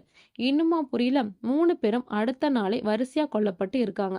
இந்த 3 பேரோட கழுத்து பகுதியிலும் இரத்தக்கரை படிஞ்சிருக்கு. அதை எடுத்து பரிசோதித்த போதுதான் 3 பேரின் கழுத்து பகுதியில் படிந்த இரத்தமும் ஒரே ஆணின் உடலிலிருந்து எடுத்து பதப்படுத்தப்பட்ட இரத்தம் என்று. டாக்டர், நிஜமா சொல்றீங்க? அதிர்ச்சியா இருக்கு. அப்போ 3 பேரையும் பிளான் பண்ணி ஒருத்தன் தானே கொலை பண்ணியிருக்கணும். எஸ், ஆனா இதுல இன்னொரு குழப்பமும் இருக்கு. இவங்க 3 பேரையும் கொல்றதுக்கு ஏன் அப்படி ஒரு ரத்தத்தை பயன்படுத்த வேண்டும்? அதுவும் யாரையோ கொன்று எரிக்கப்பட்ட அந்த ரத்தம் எடுக்கப்பட்டு பதப்படுத்தப்பட்டு அதுக்கு கெமிக்கல் வேற பயன்படுத்தி எதுக்கு இப்படி பண்ணணும்? இதுக்கு முன்னாடியே வேற யாரோ ஒவ்வொருத்தனும் கொன்று அந்த ரத்தத்தை எடுத்து பயன்படுத்தியிருக்காங்க. டாக்டர், இதுவா தடயம்? இது மேலும் குழப்பத்தை தானே உண்டு பண்ணுது. அப்படின்னா எரிக்கப்பட்ட அந்த ஆண் யாரு? எரிக்கப்பட்ட அந்த பாடி எங்க? அதை நீங்க தான் அசோக் கண்டுபிடிக்கணும். அவனை கொன்றது யாரு? எதுக்காக தொடர்ந்து இந்த கொலைகள் நடக்குதுன்னு ஒரு க்ளூ கிடைச்சா போதும். ஒண்ணு மட்டும் நல்லா புரியுது. குற்றவாளிகள் திசை திருப்ப முயற்சி பண்றாங்க. இந்த கொலைகளை பண்றது ஒருத்தனா இல்ல ஒரு கும்பலா தெரியல. ஓகே டாக்டர், வேற இன்ஃபர்மேஷன் கிடைச்சா சொல்லுங்க. இன்னைக்கு நைட் 12:35க்குள்ள குணாவை கண்டுபிடிக்கணும். நான் கிளம்புறேன். ஓகே அசோக். அசோக் கிளம்பி ஸ்டேஷனுக்கு வர அங்க அர்ச்சனா இவருக்கு முன்பாகவே வந்திருந்தார். Good morning mister Ashok. நீங்க? நான் அர்ச்சனா. இந்தாங்க என் ஐடி கார்டு என தன்னை பத்தின விவரங்களை வெளியில் தெரிய வேண்டாம் IG சொல்லியிருக்காரு. Good morning ma'am. Already call பண்ணி நியூஸ் சொல்லிட்டாங்க. எனக்கு தெரியும். ஆஃபீஸ்ல இருந்து சொல்லிட்டாங்க. இந்த கேஸில் இன்ட்ரெஸ்ட் இருக்குது. ஸோ நானே தான் கேட்டு வாங்கிட்டு வந்திருக்கேன் சொன்னாங்க மேம். இது வரைக்கும் இந்த கேஸில் என்ன பண்ணியிருக்கீங்க? ஏதாவது தடயம் கிடைச்சதா? தீவிர முயற்சி பண்ணிட்டு தான் இருக்கேன். கூடிய சீக்கிரம் குற்றவாளியை கண்டுபிடித்து விடுவேன். அடுத்து என்ன செய்ய போறீங்க? இன்னைக்கு நைட் 12:35க்குள்ள குணாவை கண்டுபிடிச்சு நம்ம பாதுகாப்பு கொண்டு வரணும். அடுத்த கொலை நடக்காமல் தடுத்தே ஆகணும். அதுக்கு என்ன முன்னேற்பாடுகள் பண்ணியிருக்கீங்க? அது சீக்ரெட் மேம். நானும் உங்க டிபார்ட்மெண்ட் தானே. இந்த கேஸ்ல இப்ப நானும் தான் இருக்கேன். தயங்காம சொல்லுங்க. கொலை தொடர்ந்து நடந்துட்டு இருக்க அந்த பாழடைந்த வீட்டில் சிசிடிவி கேமரா ரகசியமா ஃபிக்ஸ் பண்ண ஏற்பாடு பண்ணியாச்சு. அங்க நடக்கிற ஒவ்வொரு அசைவையும் பார்த்துக்கலாம். ஜீப்பை கொஞ்சம் தூரமா தள்ளி நிறுத்திவிட்டு மறைவாக இருந்து கண்காணிக்கணும். இந்த 4 பேரையும் தீவிரமா விசாரிச்சிங்களா? அவனுங்களுக்கு எவ்வளவு அடிச்சா எந்த விஷயத்தையும் வாங்க முடியல. நம்ம ஸ்டைல விசாரிச்சு கேட்கணும் என சொல்லிக்கொண்டு செல்லுக்குள் உள்ளே போனார் அர்ச்சனா. அடிமேல் அடி போடவும் வலி தாங்க முடியாமல், ஐயோ அம்மா அடிக்காதீங்க, உண்மையை சொல்லிடுறம்மா, அம்மா வலி தாங்க முடியல என கத்த, இப்ப சொல்லு என அர்ச்சனா கேட்க, அவர்கள் சொன்ன விஷயம் அதிர்ச்சியாகவும் வேடிக்கையாகவும் இருந்தது. என்னங்கடா ரீல் விடுறீங்களா? இல்லம்மா நாங்க பார்த்தது உண்மைதான். நீங்க பார்த்தீங்களா? இதை நாம நம்பணுமா? சத்தியமா பார்த்தோமா, எங்களை நம்புங்க. டே என்னோட பொறுமையை சோதிக்காதீங்க எனது திரும்ப அடித்து உதித்து விட்டு வெளியே வந்தார் அர்ச்சம். இவனுங்க கிடக்குறாங்க, பேயாவது பூதமாவது. யோசிக்க நேரம் இல்லை மேம். குணா இருக்க இடத்த எப்படி கண்டுபிடிக்கிறது? வாசு ரகுவோட ஃபேமிலி கிட்ட ஏதாவது விவரங்கள் கிடைக்குமான்னு கேட்டு பார்க்கலாம். அவங்களே விசாரிச்சுட்டேன். அவங்க இப்ப இருக்க மனநிலையில் ஒத்துழைப்பு கொடுக்க மறுக்கிறாங்க. Oh my God. குணாவோட கால் ட்ரேஸ் பண்ண சொல்லுங்க. லாஸ்ட் கால் அவனோட செல்லுல இருந்து எத்தனை மணிக்கு போயிருக்கு, யாருக்கு போயிருக்கு என்ற விவரங்களை உடனே சேகரிங்க. கமான். அடுத்த 1 மணி நேரத்தில் விவரங்கள் சேகரிக்கப்பட்டது. இந்த வேலைகளை முடித்து மற்ற அரேஞ்ச்மெண்ட்ஸ் பண்றதுக்குள்ள இரவு மணி 7 தொட்டது. குணாவின் கடைசி கால் புரொஃபசர் விக்கியின் எண்ணை காட்டியது. அப்போ அவரை தொடர்பு கொண்டால் ஏதாவது விவரங்கள் கிடைக்கும் என உடனடியாக முயற்சி செய்து பார்த்தனர். ஆனால் அவர் போன் சுவிட்ச் ஆஃப் என வந்தது. எவ்வளவோ முயற்சி செய்தும் பலனில்லை. இதற்குள் மணி இரவு 10ஐ தாண்டியது. இதுவரை குணாவிற்கு கால் ரீச் ஆகலாம். இதுக்கு மேல் கால் போகாது என நினைக்கிறேன் என்று அர்ச்சனா கூற, இல்ல மேம், என்னோட கெஸ்ஸிங் சரினா நிச்சயம் 12:30க்குள்ள கால் ரீச் ஆகும். ஆனா ஆனா தானே பரவாயில்ல. இந்த முறையாவது ஏதாவது தடயம் கிடைக்குமா என தீவிரமாக முயற்சி செய்ய வேண்டும். அதற்குள் அர்ச்சனாவின் செல்போன் ஒலிக்க கமிஷனர் ஆஃபீஸ்ல இருந்து தான் கால் வந்தது. நான் போயிட்டு நேராக ஸ்பாட்டுக்கு வந்துடுறேன். ஓகே மேம், இங்கே நான் பார்த்துக்கிறேன். Okay Ashok, take care. அடுத்த அசோக் அந்த பரபரப்பான நிமிடங்களுக்காக காத்திருந்தார். கிளம்பி அந்த பாழடைந்த வீட்டிற்கு சென்றடைந்தார். எல்லாரும் ஹெட்செட் போடுங்க. அந்த இடத்தை சுற்றி வளைத்து கான்ஸ்டபிள்ஸ் நிற்க வைத்து அலர்ட்டாக இருக்க சொன்னார். வாசன், கேமரா எல்லாம் பக்காவா இருக்கான்னு ஒரு முறை செக் பண்ணுங்க. வாசன், இனி 1 நிமிடம் கூட நம்ம வேஸ்ட் பண்ணவே கூடாது. மணி 12:30 தொடங்கும்போது ஒவ்வொரு செகண்டும் நம்ம தீவிரமா கண்காணிக்கணும். நீங்க திரும்ப குணாவோட செல்லுக்கு ட்ரை பண்ணிட்டு இருங்க. இந்த முறை அந்த கொலைக்காரனை தப்பிக்கவே விடக்கூடாது என்றார். அதற்குள் இரவு மணி 12:30 நெருங்கியது. அப்போது குணாவின் செல்லுக்கு வாசன் ட்ரை பண்ண குணாவின் செல் ஒலிக்க ஆரம்பித்தது. சத்தம் எங்கோ கேட்டது. Oh my god. எல்லாரும் சத்தம் போடாம சுற்றி அருகில் தேடுங்க. வாசன், இங்க வாங்க. சீக்கிரம் வந்து லேப்டாப் ஆன் பண்ணுங்க. சிசிடிவி கேமரா வச்ச பகுதியை ஓப்பன் பண்ணுங்க. அதன் மூலமாக அங்க என்ன நடக்குதுன்னு பார்க்கலாம். எதிர்பார்த்த மாதிரி எதுவும் கொலை முயற்சி நடந்தால் தடுத்து நிறுத்தலாம். திரும்ப திரும்ப குணாவின் செல்லுக்கு ட்ரை பண்ண குணாவின் செல்லில் இருந்து எதிர்முனையில் பயங்கரமான அலர் சத்தம் ஐயோ ஆ என கேட்க இன்ஸ்பெக்டர் அசோக் இருக்க அடுத்த மிகப்பெரிய அதிர்ச்சி காத்திருந்தது. அலறச் சத்தம் கேட்க எந்த திசையில் இருந்து வருகிறது என கூர்ந்து கவனித்தனர். சிசிடிவி கேமரா பொருத்தப்பட்ட வீட்டிற்குள் எந்த நடமாட்டமும் இல்லை என்பது ஊர்ஜிதமானது. சப்தம் அந்த திசையை நோக்கி வேகமாக போங்க என அசோக்கும் வாசனும் அந்த திசையை நோக்கி வேகமாக ஓட, இருட்டிற்குள் வீட்டை சுற்றிலும் மர்ம செடி கொடிகள் இருந்ததால் உடனடியாக அந்த இடத்தை சென்றடைய முடியாமல் தவித்தனர். டார்ச் லைட் அடிக்கலாமா சார்? வேண்டாம், குற்றவாளி வெளிச்சத்தை பார்த்தா அலர்ட்டாக வாய்ப்பு இருக்கு. இவர்கள் பரபரப்பாக அலறல் வந்த இடத்திற்கு அருகில் சென்றடைந்தனர். அந்த இருட்டில் கண்களுக்கு எதுவும் சரியாக புலப்படவில்லை. சார், இருட்டில் ஒண்ணுமே தெரியல. இதுக்கு மேல தாமதிக்க வேண்டாம். லைட் அடிச்சு தேடலாம். ஓகே, கொஞ்சம் வேகமாக செயல்படும். குற்றவாளியை தப்பிக்க விடக்கூடாது. ஆளுக்கு ஒரு திசையில போய் ரவுண்ட் அப் பண்ணுங்க. சத்தம் அந்த திசையை சுற்றி வளைத்து தேட கான்ஸ்டபிள் மதன், சார், எனக்கு எனக்கு கத்தம். அவர் குரல் வந்த பக்கம் அனைவரும் மூடி வர அங்கு அவர்கள் பார்த்த காட்சி மிகவும் கோரமாக இருந்தது. அசோக் அதிர்ச்சியின் உச்சத்திற்கு போனார். எது நடக்கக்கூடாது என நினைத்தாரோ அதுவே நடந்துவிட்டது. குணா அந்த இடத்தில் மூளை சிதறடிக்கப்பட்டு, கண்கள் தோண்டப்பட்டு, தாடைகள் உடைக்கப்பட்டு, நெஞ்சு பகுதிகள் சிதைக்கப்பட்டு அகோரமாக கொல்லப்பட்டு கிடந்தார். கடவுளே, எவ்வளவு முயற்சி பண்ணியும் கடைசி இப்படி ஆயிடுச்சே. குற்றவாளி ரொம்ப தூரம் போயிருக்க முடியாது. இம்மிடியட்டா 4 பக்கமும் தேடுங்க. பரபரப்பாக தேடத் தொடங்கினார்கள். ஆனால் கண்ணுக்கு எட்டியவரை யாருமே பிடிபடவில்லை. இரவு பாதி நேரம் ஆகையால் இருட்டில் எதுவும் சரியாக தேடவும் முடியவில்லை. தேடல் சற்று கடினமாகவே இருந்தது. குணாவின் பாடி அருகில் ரத்தம் சிதறி கிடந்தது.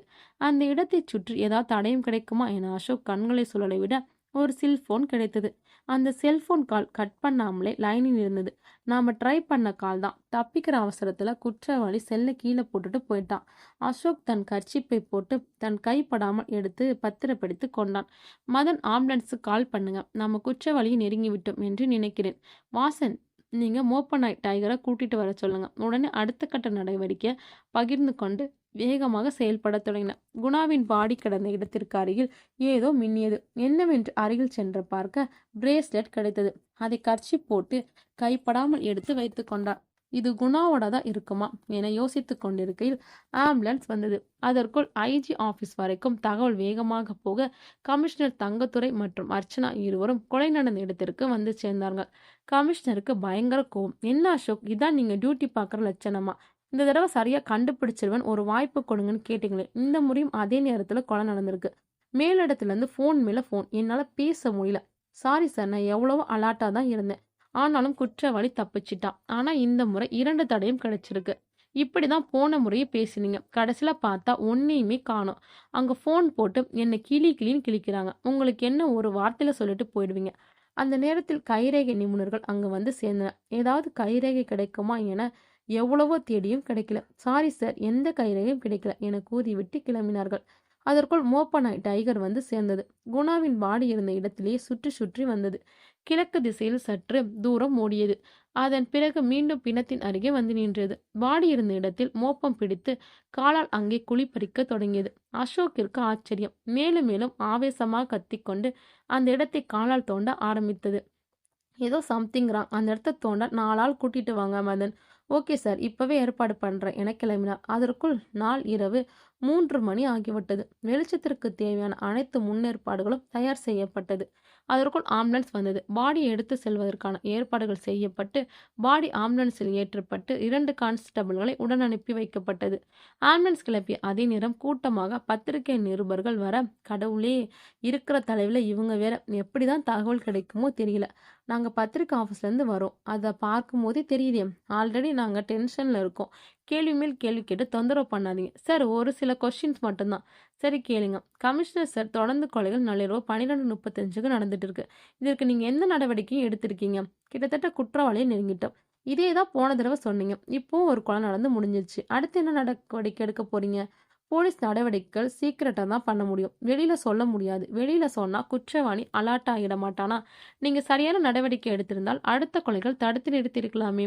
எங்களுக்கு மட்டும் என்ன வேண்டுதலா அடுத்தடுத்து கொலை நடக்கணும்னு? இப்படி பொறுப்பில்லாமல் சொல்லாதீங்க சார். நாங்களே ஏகப்பட்ட டென்ஷன் இருக்கோம். இதுல நீங்க வேற கேள்வி கேட்டு தொல்லை பண்ணாதீங்க சார். இந்த கேஸ்ல முக்கியமான குற்றவாளியா யாரையாவது நினைக்கிறீங்களா? ஏற்கனவே கொலையான அவர்களுடைய நண்பன் ஆனந்த் மட்டும் தலைவரமாக தான் இருக்கான். அவன் தலைமறைவான பிறகுதான் அடுத்தடுத்த கொலை நடந்திருக்கு. அதனால் ஆனந்த் குற்றவாளி இருக்கலாம்னு எங்களுக்கு சந்தேகம் இருக்கும். அவனை வலை வீசி தேடிட்டு இருக்கோம். அதற்குள் குழி தோண்ட ஆட்கள் வர வேகமாக அந்த இடத்தை தோண்டுங்க என்றார் தங்கத்துரை. சார், நான் மலர் பத்திரிகையிலேருந்து வரேன். பாடி போஸ்ட்மார்ட்டம் கொண்டு போயாச்சாம். இப்போ எதுக்கு அந்த இடத்த குழி தோண்ட சொல்றீங்க? அதுவும் வேண்டுதல் தான். ப்ளீஸ் எங்க வேலையை எங்களை செய்ய விடுங்க சார். சார், கோவப்படாதீங்க ப்ளீஸ். பின்ன எங்களுக்கு மட்டும் எப்படி தெரியும்? நாங்களும் உங்களை போல தான் அதிர்ச்சியோட தடயம் கிடைக்குமான்னு அர்த்தராத்திரில இங்கே வந்து நின்றுக்கிட்டு கிடக்கோம். நடக்கிறத பார்த்தா தானாவே தெரியும். கொஞ்சம் வெயிட் பண்ணி பாருங்க. ஓகே சார், சாரி, கோவப்படாதீங்க. Okay please wait. ஏதாவது கிடைச்சதா அசோக்? இல்லை சார், டைகர் பயங்கரமாக ஆவேசமாக குறைச்சிட்டு அந்த இடத்தையே சுற்றி சுற்றி வருது. அந்த இடத்த இன்னும் கொஞ்சம் ஆழமாக தோண்ட சொல்லுங்க என கமிஷனர் தங்கத்துரை அருகே வந்தார். ஆழமாக தோண்ட தோண்ட துர்நாற்றம் வீச தொடங்கியது. அனைவரும் மூக்கை பொத்தி கொண்டனர். குழி தோண்டுபவர்கள், சார் இங்க வந்து பாருங்க என கத்த, இன்ஸ்பெக்டர் அசோக்கும் கமிஷனர் தங்கத்துறையும் அருகில் போய் குழியை எட்டி பார்க்க அதிர்ச்சியில் உறைந்து போனார்கள்.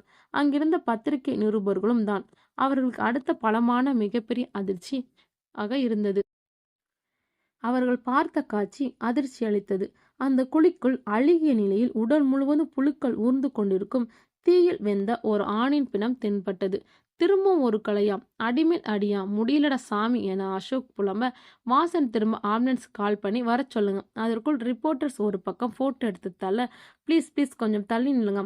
ஏப்பா அந்த பாடி பக்கத்துல வேற ஏதாவது தடயம் கிடைக்குதான்னு பாருங்க. சார் கவரோட சுற்றப்பட்ட ஒரு செல்போன் இருக்கு சார். ஓ தேங்க் காட், இதுவாவது கிடைத்ததே என மதனிடம் கர்ச்சீஃபை வாங்கி அதில் அந்த செல்போனை வைத்து சுத்தி எடுத்துக்கொண்டார். பத்திரிகை நிருபர்கள் கேள்வி மேல் கேள்வி கேட்க, இந்த கொலையை பத்தி நீங்க என்ன நினைக்கிறீங்க? உங்க கேள்வியை நீங்க எங்க கிட்ட கேட்கலாம், அவங்கள அவங்க வேலையை பார்க்க விடுங்க என அர்ச்சனா கூற, ஓகே நீங்களே சொல்லுங்க, இந்த கொலையை பத்தி நீங்க என்ன நினைக்கிறீங்க? ஏன் சார், நீங்க படிச்சவங்க தானே, நாங்களும் உங்களோட தானே இருக்கிறோம். நீங்க இந்த கொலைய பத்தி என்ன நினைச்சீங்கன்னு முதல்ல சொல்லுங்க, அப்புறம் நான் சொல்றேன். என்ன மேடம் இப்படி விதண்டாவாதமா பேசுறீங்க? நீங்க கேட்கிற முட்டாள்தனமான கேள்விக்கு எப்படி பதில் சொல்லணும்னு எதிர்பார்க்குறீங்க? சாரி மேம், ஏற்கனவே நடந்த 4 கொலைக்கும் இந்த பாடிக்கும் ஏதாவது சம்மந்தம் இருக்கும்னு நினைக்கிறீங்களா? இருக்கலாம். இருக்கலாம்னு சொன்னால் இதுதான் உங்க பதிலா? வேற என்ன சொல்லணும்னு நீங்க எதிர்பார்க்குறீங்க? இத்தனை கொலை நடந்திருக்கு. உங்க டிபார்ட்மெண்ட் இன்னும் அதற்கான ஒரு சின்ன தடயம் கூட கண்டுபிடிக்கல. அதற்கான நடவடிக்கையை தான் எடுத்துட்டு இருக்கோம். அதான் தெரியுதே உங்க நடவடிக்கை. இதோட 5வது கொலை நடந்திருக்கு. வார்த்தையை பார்த்து விடுங்க sir. Okay ma'am, sorry ma'am. கொலைக்காரன் ஆணா பெண்ணா பேயா? என்ன காமெடி பண்றீங்களா? பேய் வந்து கொலை பண்ணாம அப்போ நிச்சயம் கொலை பண்ணது ஒரு மனுஷன் தான் சொல்றீங்க. அப்போ அந்த ஆணா பெண்ணா? நடந்ததை வைத்து பார்க்கும்போது கொலைக்காரன் நிச்சயம் ஒரு ஆணாக தான் இருக்க முடியும். அது எப்படி அவ்வளோ ஆணித்தரமா சொல்றீங்க? அதை உங்ககிட்ட சொல்ல வேண்டிய அவசியம் இல்லை. அதற்குள் ஆம்புலன்ஸ் வர, போதும் உங்க கொஸ்டின், ஸ்டாப் பண்ணுங்க. எங்க கடமையை செய்ய விடுங்க. மேம் இன்னும் ஒரே ஒரு கேள்வி மட்டும். அந்த எஸ்ஹெச்பி பத்தி ஏதாவது க்ளூ கிடைச்சதா? ப்ளீஸ் ப்ளீஸ் என அவர்களை தள்ளிவிட்டு அசோக் இருந்த இடத்திற்கு சென்று அடுத்த கட்ட நடவடிக்கைகளை வேகமாக செய்ய தொடங்கினார் அர்ச்சனா. பாடியை சுற்றி வேற ஏதாவது தடயங்கள், கைரேகை கிடைக்குமா, ஏதும் உள்ளதா என எல்லா வேலைகளும் துரிதமாக முடித்து கொண்டு பாடியை ஆம்புலன்ஸில் ஏற்றி ஜிஹெச்சிற்கு அனுப்பினார்கள். அர்ச்சனா, அசோக் நீங்க 2 பேரும் மற்ற வேலைகளை வேகமாக முடிங்க. நான் மேலிடத்துல பதில் சொல்லணும். நான் கிளம்புறேன் என கமிஷனர் தங்கத்துரை கிளம்பினார். அதற்குள் டாக்டர் சக்கரவர்த்திக்கு கால் பண்ணி, இப்போ 2 பாடி அனுப்பியிருக்கேன். முடிஞ்சவருக்கு காலைல 10 மணிக்குள்ள போஸ்ட்மார்ட்டம் ரிப்போர்ட் தர முடியுமா என கேட்க, 10 மணிக்குள்ளேயா? டாக்டர் ப்ளீஸ் முடியாதுன்னு சொல்லிடாதீங்க, கண்டிப்பா வேணும். ஒரு 12 மணிக்குள்ள போஸ்ட்மார்ட்டம் ரிப்போர்ட் தர ட்ரை பண்றேன் என்றார் அசோக். முடிஞ்ச வரைக்கும் நேரமா தர ட்ரை பண்றேன். தேங்க்யூ வெரி மச் டாக்டர் என அசோக் கால் கட் பண்ணிட்டு, அர்ச்சனா நீங்க இங்க இருந்து மற்ற ஃபார்மாலிட்டிஸ் முடிச்சுட்டு ஸ்டேஷன் வந்துடுங்க. வாசன் நீங்க என் கூட வாங்க. அர்ச்சனா உங்க ஹெல்ப்புக்கு 2 கான்ஸ்டபிள்ஸ் இங்கேயே வச்சுக்கோங்க. டேக் கேர் என கூறிவிட்டு ஜீப்பில் ஏறி கிளம்பினார். வாசன், குணா ஃபோன்ல சார்ஜ் இருக்கும், அதை செக் பண்ணி பார்க்கலாம் என எடுத்து பார்த்தார்கள்.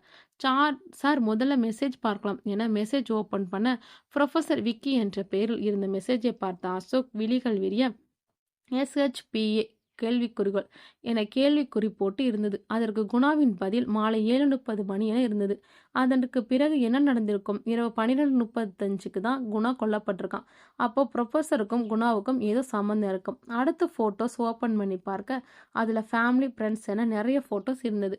நடுவில் ஒரு துண்டு சீட்டில் எழுதி எடுக்கப்பட்ட ஃபோட்டோவும் இருந்தது. அதில் எஸ்ஹெச்பிஏ என எழுதப்பட்டிருந்தது. அப்போ குணாவுக்கும் எஸ்ஹெச்பிஏ பற்றி ஏதோ விவரங்கள் தெரிஞ்சிருக்கு. அடுத்த ஃபோட்டோஸை பார்க்க அதில் ஆனந்த் தன் தம்பி அருணுக்கு பிரேஸ்லெட் போடுவதை போல ஒரு ஃபோட்டோ இருந்தது. நாம் கொஞ்சம் முன்னாடி தான் இந்த பிரேஸ்லெட் குணாவோட பாடி பக்கத்தில் பார்த்தோம். அதே மாதிரி தான் இருக்கு. அட பாவி, இத்தனை கொலைகளையும் அருண் தான் பண்ணியிருப்பானோ இல்லை ஆனந்தா? அதிர்ச்சி அடைந்த அசோக், அப்போ அந்த எஸ்ஹெச்பிக்கு அப்புறமா இருக்க அருணா ஆனந்தா? அப்போ மீதி இருக்கிற 3 எழுத்து அது அவனை பிடிச்சாதான் தெரியும். சார் மணி இப்பவே 10ஆகுது, போற வேலை சாப்பிட்டு போயிடலாம், பசிக்குது. ஓகே என ஒரு ஹோட்டல் வண்டியை நிறுத்திவிட்டு சாப்பிட்டு மீண்டும் கிளம்பினார்கள். குணாவின் செல்போன் நம்பர் மீண்டும் அலச கடைசி கால் ப்ரொஃபசர் விக்கி நம்பரை காட்டியது. இதுக்கு மேலே கொஞ்சம் லேட் பண்ணக்கூடாது, முதல்ல ப்ரொஃபஸருக்கு கால் பண்ணி பாருங்க. திரும்ப திரும்ப கால் பண்ண சுவிட்ச் ஆஃப் என்றே வந்தது. ஓகே, அப்போ அருணை பார்க்கலாம், அவனை பார்த்தால் உண்மை வெளிவரும் என அருணை வீட்டை நோக்கி ஜீப் வந்து சேர்ந்தது. வாசன் நீங்கள் இன்னொரு வேலை பண்ணுங்க. சொல்லுங்க சார். ப்ரொஃபஸர் நம்பர் கடைசியாக எந்த இடத்துல சிக்னல் கட்டியிருக்குன்னு இம்மிடியட்டாக பார்த்து சொல்லுங்க. ஓகே சார், இப்போவே பார்க்க சொல்கிறேன் என வாசன் அந்த வேலையை தொடங்கினார். அம்மா உங்கள் பையன் அருண் எங்கம்மா? வெளியே போகிறேன்னு நேற்று நைட்டே போனாங்க, இன்னும் வரலையே என பதற, ஒன்றும் இல்லைம்மா, கேஸ் விஷயமா சில விவரங்கள் கேட்கதான். உங்கள் பையன் வந்தால் என்னை வந்து பார்க்க சொல்லுங்க என்றார் அசோக். அப்போது வாசன், சார் ப்ரொஃபஸரோட ஃபோன் கால் கடைசியாக இருந்த இதோட சிக்னல் கண்டுபிடிச்சாச்சு என கூற, அதற்குள் டாக்டர் சக்கரவர்த்தியிடமிருந்து அசோக்கிற்கு call. Mister Ashok, postmortem report ready. Thanks doctor. Ashok, நான் சொல்ல போகிற தகவல் உங்களுக்கு அதிர்ச்சியான தகவலாக தான் இருக்கும். என்ன டாக்டர் சொல்கிறீங்க என அசோக் கேட்க, நான் சொல்கிறத கொஞ்சம் பொறுமையாக கேளுங்க அசோக். சொல்லுங்கள் டாக்டர். நீங்கள் காலையில் அனுப்பின 2 பாடி ரிப்போர்ட்ஸையும் சில விஷயங்கள் தெளிவாக கண்டுபிடிச்சிருக்கோம். என்ன டாக்டர் விடுகதை போடாம சீக்கிரம் சொல்லுங்க. முதல்ல நீங்க அனுப்புன குணோவோட பாடிய போஸ்ட்மார்ட்டம் பண்ணல கிடைச்ச ரிப்போர்ட் ரவி, வாசு, ரகுவோட கொலை நடந்த மாதிரியே தான் இந்த கொலையும் நடந்திருக்கு. எந்த வித்தியாசமும் இல்ல. அதுதான் தெரிஞ்ச விஷயமாச்சே டாக்டர். அது நமக்கு தெரிந்தது. ஆனால் தெரியாத விஷயங்களும் இதுல இருக்கு. நீங்க 2வது ஒரு பாடி அனுப்பி வச்சீங்களே, அந்த பாடியோட ரிப்போர்ட் இது. அது ஒரு ஆணின் பிணம். அவன் உயிரோட இருக்கும்போதே பெட்ரோல் ஊத்தி எரிச்சிருக்காங்க. அந்த பாடியிலயும் கண்கள் தோண்டப்பட்டு, மண்டை உடைக்கப்பட்டு, உயிரோட இருக்கும்போதே எரிக்கப்பட்டிருக்கு. அதுலயும் மண்ணீரல் 3 மடங்கு பெரிதாகி உள்ளது. கல்லீரல் கணையம் சுருங்கி உள்ளது. அதற்கான ரிப்போர்ட் இது என ஒரு கவரை நீட்டினார். வெந்து போன பாடியில இதை கூட கண்டுபிடிக்க முடியுமா? எப்படி சாத்தியம் டாக்டர்? இப்ப இருக்க டெக்னாலஜில வெறும் சாம்பலை வச்சு மொத்த ஜாதகத்தையும் சொல்லலாம். இவன் செத்து 6 நாட்கள் ஆயிருக்கும். அதை விட முக்கியமான இன்னொரு விஷயம் இதுல இருக்கு. அதையும் சொல்லிடுங்க. சஸ்பெண்ட் வைக்காதீங்க. இதுக்கு முன்னாடி கொலை செய்யப்பட்ட அந்த 4 பேரோட கழுத்திலையும் வெந்து போன மாதிரி இருந்த அந்த இரத்த தடயம் நீங்க கடைசியா அனுப்புன இந்த அரைகுறையா இறந்து போன பாடியோட ரத்தமும் மேட்ச் ஆகுது. அசோக் கண்கள் ஆச்சரியத்தில் விரிய, மை காட், நிஜமாவா டாக்டர்? பிரச்சனை மேல் பிரச்சனை தான் வருது. தீர்வு தான் கிடைக்கல கடவுளே. அவனையும் அந்த 4 பேரை கொன்ன மாதிரி தான் கொன்னுருக்காங்க. இந்த 5வது நபர் யாரு? இது என்ன புது குழப்பம்? அசோக், ஒரு விஷயத்த யோசிங்க. அந்த 4 பேரோட கழுத்துல இருந்த ரத்தமும் இந்த பாடியில இருக்க ரத்தமும் பக்காவா மேட்ச் ஆகுது. நீங்க சொல்றத பார்த்தா அந்த 4 பேரை மிரட்டி கொலை பண்ண இந்த பாடியில இருந்து எடுக்கப்பட்ட ரத்தத்தை தான் பயன்படுத்தி இருக்கணும் மிஸ்டர் அசோக். அந்த 4 கொலைகள் எப்படி நடந்ததோ அதே போல தான் இவனையும் கொன்னிருக்காங்க. ஆனால் இந்த கொலையில் ஒரு வித்தியாசம் இருக்கு அசோக். என்ன டாக்டர் சொல்றீங்க? ஆமா அசோக். இவனை மட்டும் உயிர் இருக்கும்போதே பெட்ரோல் ஊத்தி எரிச்சு கொன்னிருக்காங்க. மத்தவங்க எரிக்கப்படல. இவனை மட்டும் ஏன் எரிச்சாங்க? எதுக்காக தொடங்க இத்தனை கொலை? அதை நீங்க தான் அசோக் கண்டுபிடிக்கணும். டாக்டர், இப்போ எங்க நிலைமை எப்படி தெரியுமா இருக்கு? என்னை கண்ணை கட்டி கிணற்றுல தள்ளி விட்ட மாதிரி இருக்கு இந்த கேஸ்ல. கண்ணை கட்டி இருந்தாலும் உங்களுக்கு தான் நீச்சல் நல்லா தெரியுமே அசோக். அடுத்த கட்ட நடவடிக்கை ஏதாவது உதவி தேவைப்பட்டால் எனி டைம் எனக்கு கால் பண்ணுங்க. ஹெல்ப் பண்ண நான் கடமைப்பட்டு இருக்கேன். Thank you doctor. டாக்டர், அப்புறம் அந்த டிஎன்ஏ ரிப்போர்ட் கேட்டேனே, அது ரகசியமா இருக்கட்டும் ப்ளீஸ். இதை நீங்க சொல்லணுமா அசோக்? நான் பார்த்துக்கிறேன். ஓகே டாக்டர், அவசரமாக வேலை இருக்கு, அப்புறமா கால் பண்றேன் என கால் கட் பண்ணிவிட்டு கிளம்ப போகும் வழியில், வாசன், ப்ரொஃபசர் பத்தி ஏதோ சொல்ல வந்தீங்களே? எஸ் சார், அவரோட செல் கடைசியா அவரோட வீட்டில் தான் சுவிட்ச் ஆஃப் ஆகி இருக்கு. அடுத்த தலைவலி ஆரம்பமா? இந்த கொலைக்கும் இவருக்கும் ஏதோ சம்மந்தம் இருக்குன்னு மட்டும்தான் தெரியுது. ஏற்கனவே 4 கொலை நடந்துருச்சு. இதுக்கு மேல ஏதாவது நடக்குமா? நடக்கலாம் சார். ஆனந்த் என்ன ஆனான்னு தெரியல. அருணோட பிரேஸ்லெட் குணாவோட பாடி பக்கத்துல கிடைச்சிருக்கு. 2 பேர் யாரு கொலைக்காரன்னு தெரியல. இப்ப ப்ரொபோசர் வேற ஒரு பக்கம். இப்ப இருக்க நிலைமையில யோசிச்சு பார்த்தா, இன்னைக்கு நைட் 12:35க்குள்ள ஒரு கொலை நடக்கலாம். என்னோட கெஸ்ஸிங் சரியானா, அது அந்த புரொஃபஸராக தான் இருக்கணும். ஆமா சார். இப்போ நம்ம என்ன பண்ண போறோம்? உடனடியா அருண முதல்ல கண்டுபிடிக்கணும் என அசோக் சொல்லிக் கொண்டிருக்கும்போதே, அர்ச்சனாவிடமிருந்து கால் வர, சொல்லுங்க அர்ச்சனா. அந்த அருண கண்டுபிடிச்சிட்டேன் சார். இப்போ நம்ம ஸ்டேஷன்ல தான் இருக்கான். உடனே வாங்க. Super super. இன்னும் 2 மினிட்ஸ்ல அங்க இருப்போம் என ஜீப்பை வேகமாக ஓட்டச் செல்ல, ஸ்டேஷனுக்கு வந்து ஆவேசமாக உள்ளே நுழைந்தார். அருணை பார்க்க பார்க்க ஆத்திரமாக வந்தது. ஏன்டா, ஒண்ணுமே தெரியாத மாதிரி ஊமை கொட்டா மாதிரி இருந்துட்டு இத்தனை கொலை பண்ணிட்டு என்னையும் அலைய விட்டு என்னை ஆவேசமாக அருணை அடிக்க, சத்தியமா நான் ஒண்ணுமே பண்ணல சார். அப்ப நீ கொலை பண்ணல சரி, உன்னோட பிரேஸ்லெட் எப்படி குணாவோட பாடி பக்கத்துல வரும்? நீ அங்க போகாம பிரேஸ்லெட் மட்டும் போனதா என்னை அடிக்க? சத்தியமா எனக்கும் இந்த கொலைக்கும் எந்த சம்மந்தம் இல்லை. நேற்று நைட் பார்ட்டி வைக்கிறேன்னு என் ஃப்ரெண்ட்ஸ் சொன்னாங்க. அதுக்காக அங்க போனது மட்டும்தான் எனக்கு நினைவு இருக்கு.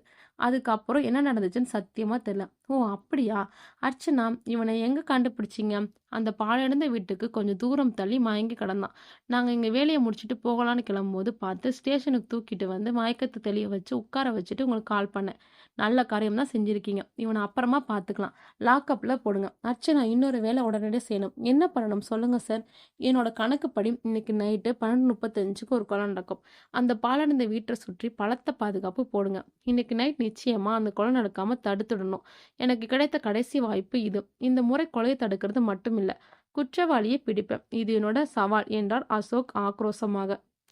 அர்ச்சனா பரபரப்பாக பாதுகாப்பிற்கான ஏற்பாடுகளை செய்யத் தொடங்கினார். அந்த வீட்டைச் சுற்றி பலத்த பாதுகாப்பு ஏற்பாடுகள் நடந்தது. அதற்குள் இரவு மணி 9:30 ஆகியது. மாசம், நாம பர்சனலா சில வேலைகளை செய்ய வேண்டியிருக்கு. நீங்க உடனே நான் சொல்ற மாதிரி பண்ணுங்க என சில விஷயங்களை ரகசியமாக அசோக் கூற, எஸ் சார் என வாசன் அடுத்த கட்ட நடவடிக்கைகளை தொடங்கினார். அந்த பாழடைந்த வீட்டைச் சுற்றி கான்ஸ்டபிள்ஸ் நிற்க, அசோக் சற்று தூரமாக தள்ளி நிற்க, அதற்குள் இரவு மணி 12 தாண்டியது. மதன் ப்ரொஃபசர் நம்பர் கால் பண்ணிட்டே இருக்க, நிச்சயமாக 12:30க்குள் கால் எடுப்பாங்க. ட்ரை பண்ணுங்க என அசோக் கூற, மதன் தொடர்ந்து கால் பண்ணிக்கொண்டே இருக்க, வழக்கம் போல அந்த பயங்கரமான அலறல் சத்தம் கேட்டது. ஆனால் இந்த முறை அலறல் சத்தத்தில் 2 பேரின் சத்தமாக தெளிவாக வித்தியாசமாக கேட்க, இந்த முறை 2 அரள் சத்தம் கேட்க இன்ஸ்பெக்டர் அசோக்கிற்கு ஒரு பக்கம் அதிர்ச்சி, இன்னொரு பக்கம் இந்த கேஸ் நிச்சயமா இந்த முறை ஜெயிக்க போறோம் என மகிழ்ச்சி என இரண்டுமே இருந்தது. சார், எப்பவும் ஒரு அலறல் சத்தம் தானே கேட்கும், இந்த முறை 2 சத்தங்கள் கேட்குது என மதன் கேட்க, எஸ் மதன், என்னோட பிளான் சரியா ஒர்க் அவுட் ஆயிருக்கு. நம்ம கணக்குப்படி ப்ரொபோசர் தானே அடுத்த டார்கெட். இது என்ன புதுசா கூட இன்னொரு சத்தம் கேட்குதே சார். இல்ல மதன், இது நான் ஆல்ரெடி எதிர்பார்த்ததான். சார், இங்க எந்த பக்கமும் சத்தமே கேட்கல என 2 கான்ஸ்டபிள் வந்து அசோக்கிடம் சொல்ல, இங்க வராதுன்னு எனக்கு ஏற்கனவே தெரியும். அப்புறம் எதுக்கு சார் இந்த இடத்த சுத்தி இத்தனை பலத்த பாதுகாப்போட சொன்னீங்க? அதுதானே நம்ம பிளான். என்ன சார் சொல்றீங்க? இதெல்லாம் போக போக புரியும். இதுக்கு மேல இந்த இடத்தில் நமக்கு வேலை இல்ல. வாங்க போகலாம். எஸ் சார் என அனைவரும் அந்த இடத்தை விட்டு ஸ்டேஷனுக்கு கிளம்ப, இன்ஸ்பெக்டர் அசோக் மட்டும் எனக்கு கொஞ்சம் வெளியே வேலை இருக்கு, முடிச்சிட்டு ஸ்டேஷன் வர என வேறு பக்கமாக கிளம்பினான். அப்போது இரவு மணி 1 ஆகியிருந்தது. டாக்டர் சக்கரவர்த்தியிடமிருந்து கால் வர, ஹலோ டாக்டர், நான் சொன்ன ஒர்க் முடிச்சிட்டிங்களா? உங்களுக்காக ரொம்ப ரிஸ்க் எடுத்து டிஎன்ஏ ரிப்போர்ட் கிடைக்கிற மாதிரி முடிச்சிட்டேன். ரிசல்ட் என்னாச்சு டாக்டர்? நீங்கள் எதிர்பார்த்த மாதிரி பாசிட்டிவ் தான் Ashok. Thank god. Thanks doctor. நேரம் காலம் பார்க்காம எனக்காக இவ்வளோ பெரிய உதவி பண்ணியிருக்கீங்க. எனக்காக சில விஷயங்களை நீங்கள் காப்பாற்ற வேண்டியாயிட்டு. Sorry doctor. விடுங்க அசோக், பரவாயில்ல, இது என்னோட கடமை. Thank you doctor. என்ன அசோக், இந்த கேஸ் ஆரம்பிச்சிலேருந்து இன்னைக்கு தான் உங்கள் முகத்தில் சந்தோஷமே தெரியுது போல. எஸ் டாக்டர், நான் எதிர்பார்த்த மாதிரி என்னோட பிளான் சரியான வழியில் போகுது. 90% கொலையாளி யார் என கெஸ் பண்ணிட்டேன். இன்னும் 10% தான். அதே சந்தோஷம் தான். Oh, okay, all the best Ashok. Thanks doctor, நான் அப்புறம் பேசுகிறேன். முக்கியமான ஒர்க் என கால் கட் பண்ணிவிட்டு வாசலுக்கு கால் பண்ண ஃபோன் ரிங் போகல. அசோக்கிற்கு கொஞ்சம் அதிர்ச்சி. என்ன இது, கால் போகல, பிளான் சொதப்பிடுச்சா? திரும்ப திரும்ப ட்ரை பண்ண நாட் ரீச்சபிள் என வர கொஞ்சம் பதட்டம் அதிகரித்தது. சரி, ஸ்டேஷனுக்கே போகலாம் என ஸ்டேஷன் வந்து சேர்ந்தார். அங்கு அருண் லாக்அப்பில் இருந்தான். ஓகே, 100% அருணுக்கும் இந்த கொலைக்கும் எந்த சம்மந்தம் இல்லை, கன்ஃபார்ம் ஆயிடுச்சு. மதன், அந்த இறந்து போன பாடிக்கு பக்கத்துல இருந்து ஒரு மொபைல் எடுத்து கொடுத்தேனே, அந்த மொபைலை சார்ஜ் போட சொல்லியிருந்தேனே. Yes sir. ஏதாவது ஒர்க் ஆகுதா? சார்ஜ் போட்டிங்களா? போட்டேன் சார், உங்களுக்காக தான் வெயிட்டிங். சூப்பர், உடனே அந்த மொபைலை எடுத்துட்டு வாங்க என ஆர்வத்தோடு பரபரப்பானார். அந்த மொபைலை ஆர்வத்துடன் ஆன் பண்ண ஓப்பன் ஆகுறதுக்குள்ள ஒரு படபடப்பு. இது யாரோடதா இருக்கும் என யோசித்து கொண்டே ஓப்பன் பண்ண முதலாவது கால் லிஸ்ட் பார்க்க பயங்கர அதிர்ச்சி. கடைசியாக குணா நம்பர் இருந்தது. அந்த நம்பர் 6 நாட்களுக்கு முன்பு இரவு 10 மணிக்கு வந்திருந்தது. இடையிடையில் ரகு, வாசு, ரவி நம்பரும் இருந்தது. நம்ம நினைச்ச சரிதான் என யோசித்து கொண்டே அதில் ப்ரொஃபசர் நம்பர் இருக்கா என தேடி பார்த்தா. ஆனால் ப்ரொஃபசர் நம்பர் இல்லை. வேறு ஒரு எண் அதிகமாக டயல்டு கால், ரிசீவ்டு கால், மிஸ்டு கால் என அனைத்திலும் இருந்தது. அந்த நம்பர் ஏ என பதிவு செய்யப்பட்டு இருந்தது. அசோக் ஆச்சரியப்பட்ட, இந்த நம்பர் மட்டும் இத்தனை முறை வந்திருக்கு. கொலையான மற்ற 4 பேரோட செல்லையும் செக் பண்ண வரைக்கும் ஒரு முறை கூட இந்த நம்பர் இல்லையே என யோசித்தார். அப்போ இவர்தான் அந்த ஏவா? அதையும் கண்டுபிடிச்சிட்டா போகுது என மதன், இந்த நம்பரை உடனே ட்ரேஸ் பண்ண சொல்லுங்க. இது யாருடைய பேரில் இருக்கு என ட்ரூ கலர் போட்டு பார்க்க ஆனந்தோடின் பேரில் தான் இருக்கு. அப்போ இந்த மொபைல் யாருடையதாக இருக்கும்? இந்த கேஸ் முடிய போகுது என நினைக்கும் போது இது என்ன புது குழப்பம் என யோசிக்க அதில் ஆனந்தோட நேம் தான் வருது. கடைசியா அந்த பாலடைந்த வீட்டில் தான் சிக்னல் கட் ஆயிருக்கு. அந்த மொபைலில் உள்ள கேலரி ஓப்பன் பண்ணி பார்க்க அதில் ஆனந்தின் குடும்ப போட்டோ, ஆனந்தின் நண்பர்களின் போட்டோ என நிறைய வந்தது. அடுத்தடுத்த போட்டோவை பார்த்ததும் இன்ஸ்பெக்டர் அசோக் அதிர்ச்சி அடைந்தார். 99% கொலையாளி யாரென்று கன்ஃபார்ம் பண்ணியாச்சு என மகிழ்ச்சி அடைந்தார். மொபைல் எப்படி இந்த பாடி கிட்ட போய் இருக்கும் என யோசித்து கொண்டே இருக்கும்போது வாசனிடமிருந்து கால் சப்தம் வர, நான் அசோக் பேசுறேன் வாசன். உங்களுக்காக நான் எவ்வளோ நேரம் வெயிட்டிங். நம்ம பிளான் என்னாச்சு? Sir, 100% success. கமிஷனருக்கு கால் பண்ணிட்டேன், வந்துட்டே இருக்கா. நீங்களும் உடனே கிளம்பி ப்ரொஃபஸர் வீட்டுக்கு வாங்க. ப்ரொஃபஸர் நிலைமை என்னாச்சு? கொஞ்சம் தலையில் அடிபட்டிருக்கு. நீங்கள் கொடுத்த டீமோட தான் நாங்கள் பக்காவாக அங்கே போய் மறைஞ்சிருந்து ரொம்ப கவனமாக செயல்பட்டோம். ஆனாலும் அடிபடாமல் அவரை காப்பாற்ற முடியல. முதல் உதவி பண்ணியாச்சு. ஆம்புலன்ஸ் வர சொல்லிட்டேன் சார். Super fast. சொன்ன மாதிரி வேலை பக்காவாக பண்ணிட்டீங்க வாசர். எல்லாமே நீங்கள் கொடுத்த ஐடியாவும் தைரியமும் சார். என்னோட திறமையை காட்ட என்னை நம்பி எனக்கு ஒரு வாய்ப்பு கொடுத்ததுக்கு நான் தான் சார் நன்றி சொல்லணும். சரி, நீங்கள் சீக்கிரமாக வாங்க சார். நான் பக்காமாக வந்துடுறேன் வாசன். அந்த கொலைகாரன் என்ன பண்ணீங்க? அப்படியே பேய் மாதிரியே தத்ரூபமாக பார்க்க ஆக்கோரமாக வேஷம் போட்டு இருக்கான் சார். முகத்திற்கு மாஸ்க் போட்டு இருக்கான். நீங்கள் சொன்னீங்கன்னு தான் அவனை தொடவே இல்லை. தலையில் ஒரு கட்டையில் ஒரு அடி தான் அடித்தேன். பயங்கர அலறலோட கீழே விழுந்தான். அதே நேரத்தில் மயக்க மருந்து அடித்து மயங்க வச்சுட்டேன். சூப்பர் சூப்பர் என சொல்லும் போதே அவர் ப்ரொஃபஸர் வீட்டை அடைந்தார். அதே சமயம் கமிஷனர் தங்கத்துறையும் அங்கு வந்து சேர்ந்தார். இருவரும் வந்தவுடன் கமிஷனரிடம் அந்த கொலைகாரனோட முகத்தில் இருக்க மாஸ்கரை மட்டும் கலட்டுங்க வாசன் என்றார். முகத்தில் உள்ள மாஸ்கை வாசன் கலட்ட அந்த முகத்தை பார்த்தவுடன் அனைவருக்கும் அடுத்த பயங்கரமான அதிர்ச்சி. அதிர்ச்சியில் வார்த்தையே வரல. சார் சார், இது இந்த பொண்ணு ப்ரொஃபஸரோட பொண்ணு அனுஷாவாச்சே. சார் இது எப்படி சாத்தியம்? அசோக் என்னால் நம்பவே முடியல. சொந்த அப்பாவையே கொல்ற அளவுக்கு அந்த பொண்ணுக்கு என்ன அவ்வளோ கோவம்? அதான் தெரியல சார். அப்போ நாம இத்தனை நாளா தேடிட்டு இருந்த கொலை குற்றவாளி இந்த பெண்ணா? ஆமா சார். எப்படி அசோக்? அப்போ அந்த ஆனந்த் ஆனந்த் இப்போ உயிரோட இல்ல சார். என்ன சொல்றீங்க அசோக்? என கமிஷனர் அதிர்ச்சியாக கேட்க, ஆமா சார். இந்த கேஸ முடிவுக்கு கொண்டு வரணும்னு சில விஷயங்கள் நாங்க மறைச்சிட்டோம் சார். Sorry sir. நாங்கன்னா இன்னும் யாரு? டாக்டர் சக்கரவர்த்தியும் தான். டாக்டர் சக்கரவர்த்தியுமா? ஆமா சார். Sorry sir. பரவாயில்ல. இந்த கேஸ கண்டுபிடிக்க தானே. ஆனால் ஒரு கமிஷனர் கிட்டயே மறைக்கிறது தப்பு இல்லையா? தப்பு தான் சார். Sorry sir. ஆனந்த் தலைமறைவானதா தானே நீங்க சொன்னீங்க.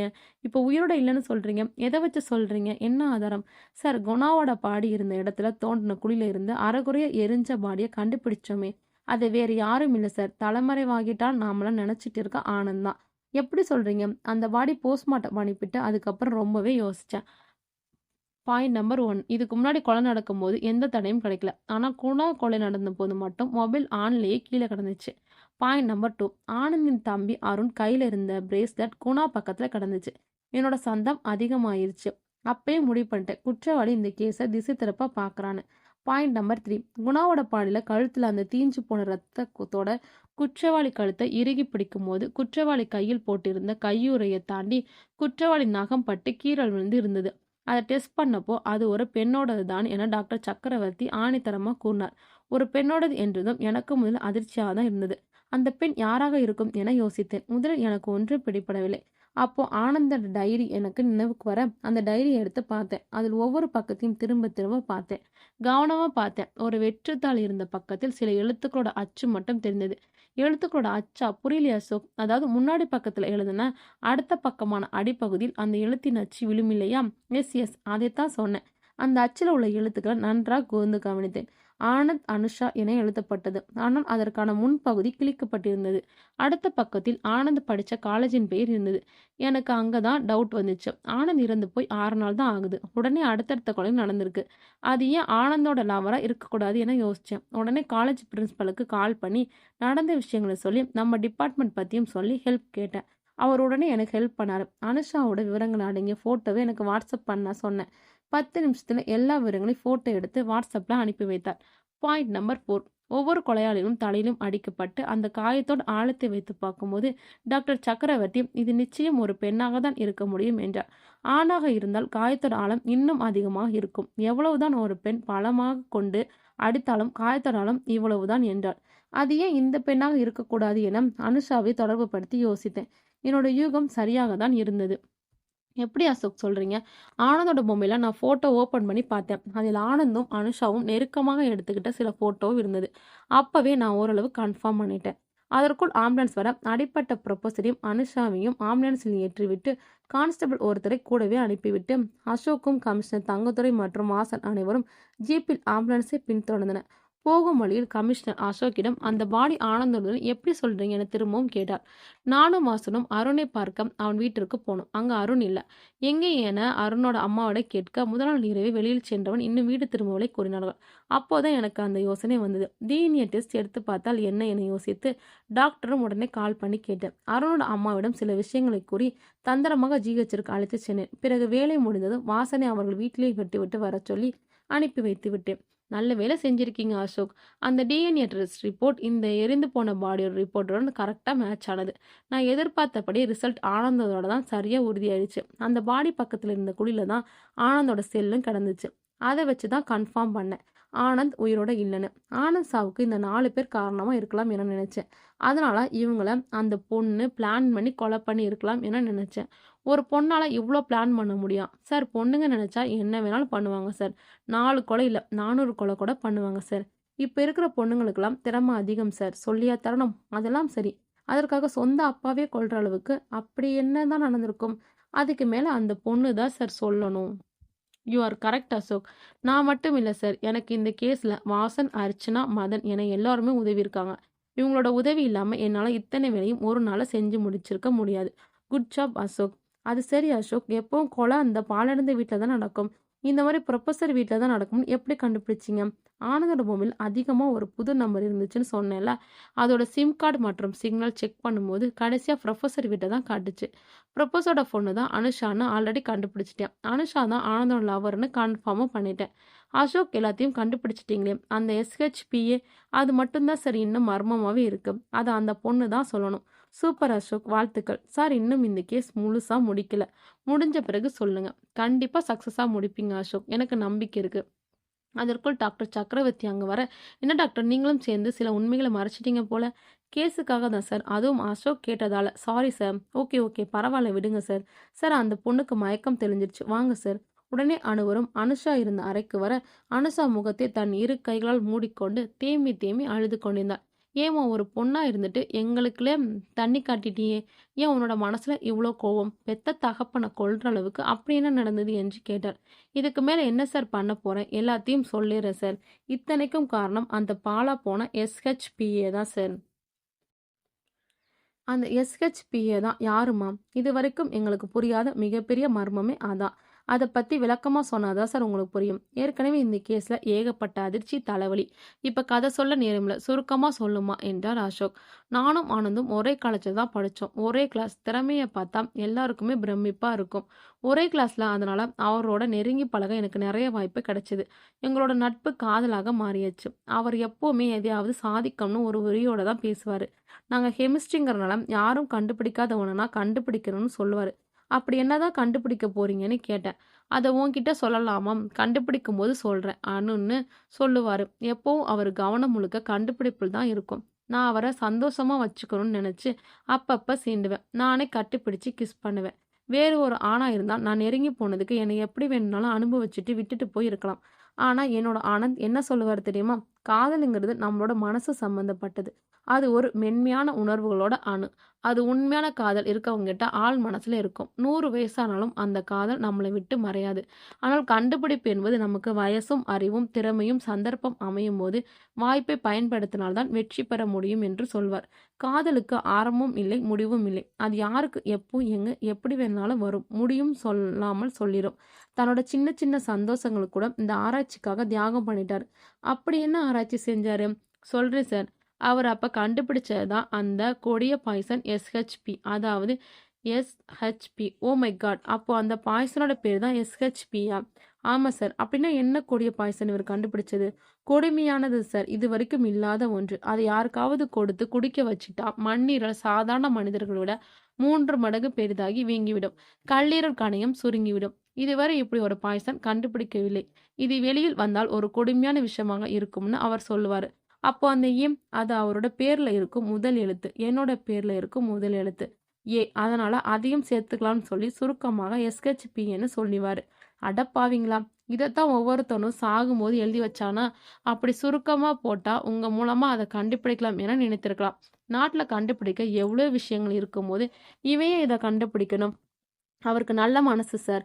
ஆனால் அவர் குடும்ப கஷ்டங்கள் அவள குறுக்கு வழில ஏதாவது கண்டுபிடித்து பணத்தை சேர்த்துக்கணும்னு ஆசையில தள்ளிடுச்சு. நான் அப்பவே அவருக்கு அட்வைஸ் பண்ணேன். அவரு கேட்கல. அவர் கஷ்டப்பட்டு இந்த பாய்சனை கண்டுபிடிச்சதா அவங்களோட ஃப்ரெண்ட்ஸ் 4 பேர்கிட்டயும் சொல்லியிருக்காரு. அவங்க மனசுல பேராசை வந்துருச்சு. இவரை கொன்னு அவங்க கண்டுபிடிச்ச மாதிரி ஏற்பாடு பண்ண திட்டம் போட்டு இருக்காங்க.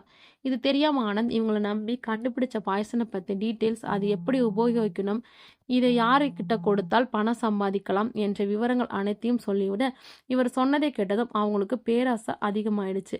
எங்க அப்பாவும் குணாவும் நல்ல பழக்கம். அடிக்கடி அப்பாவ பார்க்க குணா வந்ததால் எனக்கு சந்தேகம் வந்துச்சு. ஒரு முறை அவங்க பேசினதெல்லாம் ஒட்டு கேட்டேன். எங்க அப்பா கிட்ட இந்த டேல் பேசிடலாம். ஆனந்த போட்டு தள்ளிட்டா மொத்தமும் நமக்கே கிடைக்கணும்னு பேசிக்கிட்டே இருந்ததை நான் கேட்டுட்டேன். ஆனந்த கொல்றதுக்காக பிளான் போட்டாங்க. இதை எப்படியாவது ஆனந்த் கிட்ட சொல்லணும்னு எவ்வளவோ ட்ரை பண்ணேன். ஆனா இவங்க பிளான் போட்டதை விட அதிவேகமா செயல்பட்டு இருக்காங்க. ஆனந்த் இங்கிருந்து ஃபோன் போட்டு ரகு வாசுவை வச்சு தூக்கிட்டாங்க. ஆனந்த் எங்க வச்சிருக்காங்கன்னு கண்டுபிடிக்கவே ரொம்ப கஷ்டப்பட்டேன். அப்பாவை ஃபாலோ பண்ண ஆனந்த் இருக்கிற இடத்த கண்டுபிடித்து விடலாம் என முடிவு பண்ணேன். அப்பா கிட்ட என்னோட ஃப்ரெண்ட்ஸ் வீட்டில் பார்ட்டி வெளியே போறேன்னு சொல்லிட்டு கிளம்பி போய் கொஞ்ச நேரம் மறைவா நின்று வெயிட் பண்ணேன். நான் நினைச்ச மாதிரி அப்பாவோட கார் இரவு 10 மணிக்கு கிளம்பி ஒரு பாழடைந்த வீட்டுக்கு வந்து சேர்ந்தது. அந்த குழந்தை நடந்த வீடுகள் நான் சொன்ன வீடு. அப்போ உள்ளே போனதும் நான் பின்னாடி போய் மறைஞ்சு நின்று பார்த்தேன். அவங்க போன பிறகு அங்க குணாவோட வாசு, ரவி, ரகு 3 பேரும் இருந்தாங்க. பார்த்த உடனே எனக்கு பயங்கர அதிர்ச்சி. ஒரு முனங்கல் சத்தம் அவர்களுக்கு அருகில் கேட்டது. என்ன என தேடினேன். அங்க அந்த சருகுகளில் என்னோட ஆனந்த் கட்டப்பட்ட நிலையில் கீழே கிடந்தார் என கதறி அழுதாள் அனு. மேலே என்ன நடந்ததுன்னு சொல்லுமா என அசோக் கேட்க, அனு கண்களை துடைத்துக்கொண்டு மேலே சொல்லத் தொடங்கினாள். நண்பர்கள் 4 பேரும் சேர்ந்து எங்க அப்பாவுக்கு துணை போயிட்டாங்க. ஆனந்த் முகத்துல தண்ணீர் தெளித்து மயக்கத்தை தெளிய வச்சாங்க. ஆனந்த் லேசா கண்ணை திறக்க, அந்த ஃபார்முலா எங்கடா வச்சிருக்க சொல்லு என குணா ஆனந்தை கட்டையால் அடித்தான். அந்த அலறல் இன்னும் என் காதுல கேட்டுட்டே இருக்கு என அனு கதறி அழுதாள். ப்ளீஸ் மேல சொல்லுமா என அசோக் கூற, என்னால ஓடி தடுக்கவும் முடியல. எதுவுமே பண்ண முடியாம துடித்தேன். ஏற்கனவே என்கிட்ட ஆனந்த் சொல்லியிருந்தாரு. கொஞ்ச நாளா என்னோட ஃப்ரெண்ட்ஸ் நடவடிக்கை எதுவுமே சரியில்ல. எனக்கு இப்பல்லாம் அவங்க மேல சந்தேகமா இருக்கு. நட்பு துரோகம் செய்யுமா? இந்த ஆராய்ச்சிய முடிப்பேனா? இல்ல இறப்பேனா? இப்போலாம் பயமா இருக்கு அனு. ஒருவேளை எனக்கு ஏதாவது ஆச்சுன்னா, இந்த ஃபார்முலாவ நீயே அழிச்சிடு அனு. இது தப்பான யாருக்கும் போக வேண்டாம் அனுன்னு சொல்லுவாரு. அது இப்போ சரியா போயிடுச்சு. ஆனந்திடம் ஃபார்முலா கேட்டு கொஞ்சம் கொஞ்சமா சித்திரவதை செய்தார்கள். ஆனந்தின் வாயில் துணியை வைத்து அடைத்து கை கால்களை கட்டி போட்டு சத்தம் வெளியே வராமல் முதல்ல கண்ணை தோண்டினாங்க. இப்போதாவது சொல்லு, எங்க அந்த ஃபார்முலா என குணா கேட்டான். ஆனந்த் வழியில துடிச்சாரே தவிர சொல்லவே இல்லை. அவங்களுக்கு ஆத்திரம் தாங்க முடியாமல் வெறியின் உச்சத்திற்கு போயிட்டாங்க. திரும்ப குணம் இரும்பு ராடை எடுத்து ஆனந்தோட தலையில அடிக்க மூளை செதறி வெளியே ரத்தம் பீறிட்டு வர ஆனந்த் துடிச்சப்போ ஐயோ என கதறி அழுதாள். ஆனந்த் துடிக்கிறத பார்க்கத்தான் முடிஞ்சது. என்னால வெளியே வந்து காப்பாத்த முடியல. கத்தவும் முடியாம வாயை மூடிக்கிட்டு போய் ஓரமா மறைஞ்சிருந்தேன். வெளியில வந்தா என்னை கொன்னுடுவாங்கன்னு பயம். என்னை கொன்னுட்டா உண்மை யாருக்கும் தெரியாமலே போயிடுமேன்னு தான் பயம். உயிரை கையில புடிச்சுக்கிட்டு மறைஞ்சு நின்னேன். இவ்வளோ அடிச்சும் இவன் உண்மையை சொல்ல. இவன் கண்டுபிடிச்ச பாய்சனை இவனுக்கே ஊத்துறா போய் சேரட்டும் என எங்க அப்பா சொல்ல, ஆனந்திடமிருந்து எடுத்து வைத்த அவர் கண்டுபிடிச்ச பாய்சனை ரவியை விட்டு ஆனந்தோட வாயை பிளக்க வச்சு ஊத்துனாங்க. ஏற்கனவே உசுறு போற தருணத்துல இருந்த ஆனந்த் மேலும் துடிச்சு, இவனை அப்படியே விட்டா என்னோட கோபம் குறையாது. பெட்ரோல் ஊத்துடா என குணா சொல்ல, ரகுவும் வாசுவும் பெட்ரோலை ஊத்தி ரவி நெருப்பு வைக்க துடி துடித்த என் கண் முன்னே ஆனந்த் செத்து போனதை நான் பார்த்தேன் என அனுஷா கதறினாள். அப்புறம் என்ன நடந்தது சொல்லுமா என அசோக் கேட்டா. அப்புறம் அப்போ அப்போ என அனுஷா கதற, அப்போ என்னாச்சு சொல்லுமா. அப்போ சரியா மணி 12:35 ஆனந்த் உயிர் விட்ட நேரம். ஓ, அதனாலதான் எல்லாத்தையும் 12:35க்கே கொலை பண்ணியா? ஆமா, என்னோட ஆனந்தை எப்படி துடிக்க துடிக்க கொன்னாங்களோ அதே மாதிரி இவனுங்களும் அந்த வலிய வேதனையை புரிஞ்சுக்கணும். துடிக்கணும் தான் அப்படி கொன்னேன். ஒரு பொண்ணா இருந்துட்டு இவ்ளோ தைரியமா அதுவும் கொடூரமா கொன்னு இருக்க. எப்படி இதெல்லாம் பிளான் பண்ண? சொல்றேன் சார். ஆனந்த கொன்னு புட்டு புதைக்கிறதுக்காக குணாவோட டெட் பாடி கிடந்ததுதான் இடத்துலதான் 5 பேர் சேர்ந்து குழி வெட்டினாங்க. அவங்க வெளியில இருந்த அந்த நேரத்துல நான் அந்த செகண்ட் யோசிச்சேன். ஆனந்த் கொண்டவங்கள நான் பழி வாங்கணும்னு. என்னோட ஆனந்த் ஆத்மா அப்போதான் சாந்தி அடையும். அவருடைய லட்சியம் கனவு எல்லாத்தையும் கலைச்சவங்கள சும்மா விடக்கூடாதுன்னு முடிவு பண்ணேன். உடனே என்னோட ஹேண்ட்பேக்ல இருந்த ஒரு கவரை எடுத்து ஆனந்த் உடம்பு இருந்து வந்த தீயிலே பட்ட வெதுவெதுப்பான அந்த ரத்தத்தை கவர்ல வலிச்சு எடுத்து அதை பாதுகாப்பா கட்டி வச்சுக்கிட்டு அதுக்கு பிறகு கர்ச்சீப்பை எடுத்து கழிச்சு தொடச்சிட்டு அதையும் பத்திரப்படுத்திட்டேன். நான் கெமிஸ்ட்ரி ஸ்டூடெண்ட்டுங்கனால அதை எப்படி பாதுகாப்பா வச்சுக்கணும்னு வழிமுறை தெரிஞ்சது. ஆனந்த பார்த்து மௌனமாக அழுதேன். கதறி அழக்கூட முடியாத நிலைமையில் இருந்தேன். அவங்க திரும்பி வர்றதுக்குள்ள போய் மறைஞ்சுக்கிட்டேன். தொடர்ந்து அவங்க என்ன பண்றாங்கன்னு கவனிச்சேன். ஆனந்தோட பாடிய அந்த குழியில போட்டு விட்டு ஆனந்த கொன்ன இடத்துல இருந்த ரத்தத்தையும் சுரண்டி சுத்தமா எல்லாத்தையும் அந்த குழியில போட்டாங்க. ஆனந்திடம் இருந்த செல்ல என்ன பண்றதுன்னு குணா கேட்டான். எங்க அப்பா அதை அப்படியே போடாதீங்க, ஒரு கவர்ல கட்டி சுத்தி பாடி பக்கத்திலே போட்டு விடுங்க என்றார். அப்போதான் யார் கால் பண்ணாலும் முதல்ல நாட் ரீச்சபிள்னு வரும். அப்புறம் சுவிட்ச் ஆஃப்னு வரும். யாருக்குமே சந்தேகம் வராது. அதுக்கு பிறகு செல்லையும் குழியில போட்டு குழிய மூடிட்டாங்க. ஆனந்த் கொல்ல பயன்படுத்தின அந்த இரும்பு ராட அதுக்கு பக்கத்துல இன்னொரு குழி பறிச்சு அதுல போட்டு மூடிட்டாங்க. இதுக்கு மேல இங்க இருந்த ஆபத்துன்னு அப்பாவோட கார் டிக்கில போய் மறைஞ்சுக்கிட்டேன். அவங்க 5 பேரும் பேசி முடிச்சிட்டு திரும்ப அப்பாவும் வந்து காரை எடுத்துக்கிட்டு வீட்டுக்கு வந்துட்டாரு. நான் இரவு முழுசா கார் செட்லயே படுத்துக்கிட்டேன். வெளியே போறேன்னு அப்பா கிட்ட சொன்னதால உடனே வீட்டுக்கு போனா சந்தேகம் வரும்ல. விடிஞ்சதும் ஒண்ணுமே தெரியாத மாதிரி வீட்டுக்குள்ள போயிட்டேன். அடுத்த நாள் முழுவதும் நான் வீட்டை விட்டு எங்கேயும் போகல. ஒவ்வொருத்தரையும் எப்படி கொல்றதுன்னு பக்காவா பிளான் பண்ணேன். அதுக்காக தான் பேய் வேஷம் போட்டேன். ஒரு பொண்ணா என்னால கொலை பண்ண முடியுமான்னு யோசனை. ஆம்பளைக்கு பயம் வருமான்னு சந்தேகம். நான் நினைச்ச மாதிரி அந்த வேஷத்துல கொடூரமா தெரிஞ்சேன். நான் பொண்ணுன்னு அடையாளமே தெரியல. முதல்ல ரவியம் என் அப்பாவோட செல்ல இருந்து குரல் சேஞ்ச் பண்ணி ஃபோன் போட்டு நைட்டு 10 மணிக்கு ஆனந்த் கொன்ன அந்த பாலடந்து வீட்டுக்கு வர சொன்னேன். நடுவுல வேற யாராவது ரவிக்கு ஃபோன் பண்ணிட்டா அவன் அலர்ட் ஆயிடுவான்னு அவனை நாம சந்திக்கிற வர ஃபோனை சுவிட்ச் ஆஃப் பண்ண சொல்லிட்டேன். அவனும் சொன்ன மாதிரியே ஃபோனை சுவிட்ச் ஆஃப் பண்ணிட்டு இரவு 10 மணிக்கு அந்த பாலடந்து வீட்டுக்கு வந்தான். அவன் பயப்படணும்னு ஆனந்தோட உடம்புல இருந்து எடுத்து பதப்படுத்தப்பட்ட அந்த ரத்தத்தை கைகளை தடவி கொண்டு அவன் கழுத்தை இறுக்கி பிடிச்சான். அவன் நான் எதிர்பார்த்ததை விட அதிகமாவே பயத்துல உச்சிக்கே போயிட்டான். அடுத்து அவன் முகத்துல மயக்க மருந்து அடிச்சான். இரவு மணி 12:25க்கு அவனோட கண்களை தோண்டினேன். ஓரளவுக்கு மயக்க தெளிஞ்சனால வலி தாங்காம அலற ஆரம்பிச்சிட்டான். மணி 12:30 தொடும்போது அவனுங்க மறைச்சு வச்ச அதே இரும்பு ராடை எடுத்து வச்சிருந்தேன். அதால பலம் கொண்ட மட்டும் மூளை சிதறி வெளியே வர்ற மாதிரி அடிச்சேன். அப்போ மணி 12:32 தொட்டுச்சு. எந்த பாய்சனுக்காக என்னோட ஆனந்த கொன்னாங்களோ அதை இவங்களுக்கும் குடிக்கணும்னு ஆனந்தகிட்ட இருந்து எடுத்து வச்ச அந்த பாய்சனை அவன் நெஞ்சு மேல உட்காந்து அழுத்தி பிடிச்சு வாயை பிளக்க வச்சு ஊத்துனேன். நல்லா குடிடான்னு. இதுக்கு தானே ஒரு உசுரை எடுத்தீங்கன்னு. அவன் துடிச்சு இறந்ததை என் கண்ணால பார்த்து சந்தோஷப்பட்டேன். அவன் உயிரை விடும்போது மணி இரவு 12:35. ஆனந்த் உயிர் போன அதே நேரத்துல ஒவ்வொருத்தனையும் தனியா வர வச்சு அதே போல கொன்னுட்டேன். திடீர்னு நீங்க இந்த கேஸ்ல தீவிரத்தை அதிகப்படுத்தியதால கொஞ்சம் பயம் வந்துருச்சு. எங்க அப்பாவை கொல்றதுக்குள்ள மாட்டிக்க கூடாதுன்னு உங்களை திசை திருப்ப நானே வேணும்னே செல்போனை கீழே போட்டுட்டு போனேன். அப்போ அந்த அருணோட பிரேஸ்லெட் எப்படி வந்துச்சு? அதுவா, அன்னைக்கு அருணோட ஃப்ரெண்ட்ஸ் பார்ட்டி தர்றாங்கன்னு அருண் வந்ததை நான் பார்த்தேன். ஓவரா தண்ணி அடிச்சிட்டு போதையில இருந்தாங்க. அதை எனக்கு சாதகமா நான் பயன்படுத்திக்கிட்டேன். அருண் எனக்கு தெரிஞ்ச பையன் என சொல்லி அங்கிருந்து கூட்டிட்டு வந்து கையில் இருந்த பிரேஸ்லெட்டை கழட்டிட்டு அவனை இந்த பாலடைஞ்ச வீட்டுக்கு பக்கத்துல கொண்டு வந்து போட்டுட்டேன். இந்த கேஸ்ல இருந்து உங்களை திசை திருப்பத்தான் குணாவோட டெட் பாடி கிட்ட இந்த பிரேஸ்லெட்டை போட்டேன். பொம்பளைங்க எப்பவுமே ரொம்ப புத்திசாலின்னு சொன்னேனே, இப்போ கேட்டிங்களா? ஆமா அசோக். அது சரி, எவ்வளவு இருந்தாலும் பெத்து வளர்த்த உங்க அப்பனை கொல்ல துணிஞ்சிட்ட. அப்பா விட உன் காதல் அவ்வளோ பெருசா போயிடுச்சா? ஆமா, என் காதல் எனக்கு பெருசுதான். பூமியில் சொர்க்கத்தை உருவாக்கவும் காதல்தான், வாழும் வாழ்க்கையை நரகமாக்குவதும் காதல்தான். ஆனந்த் எனக்கு சொர்க்கத்தை கொடுத்தார், எங்க அப்பாவோ வாழ்க்கையை நரகமாக்கிட்டார் என கதறி அழுதாள். காதலுக்கு கண் இல்லை என எல்லோரும் சொல்றாங்க சார். ஆனால் அது கண்களால் பார்ப்பதில்லை, காதல் இதயத்தால் தான் பார்க்குது. எங்க காதலும் அப்படிதான் சார்.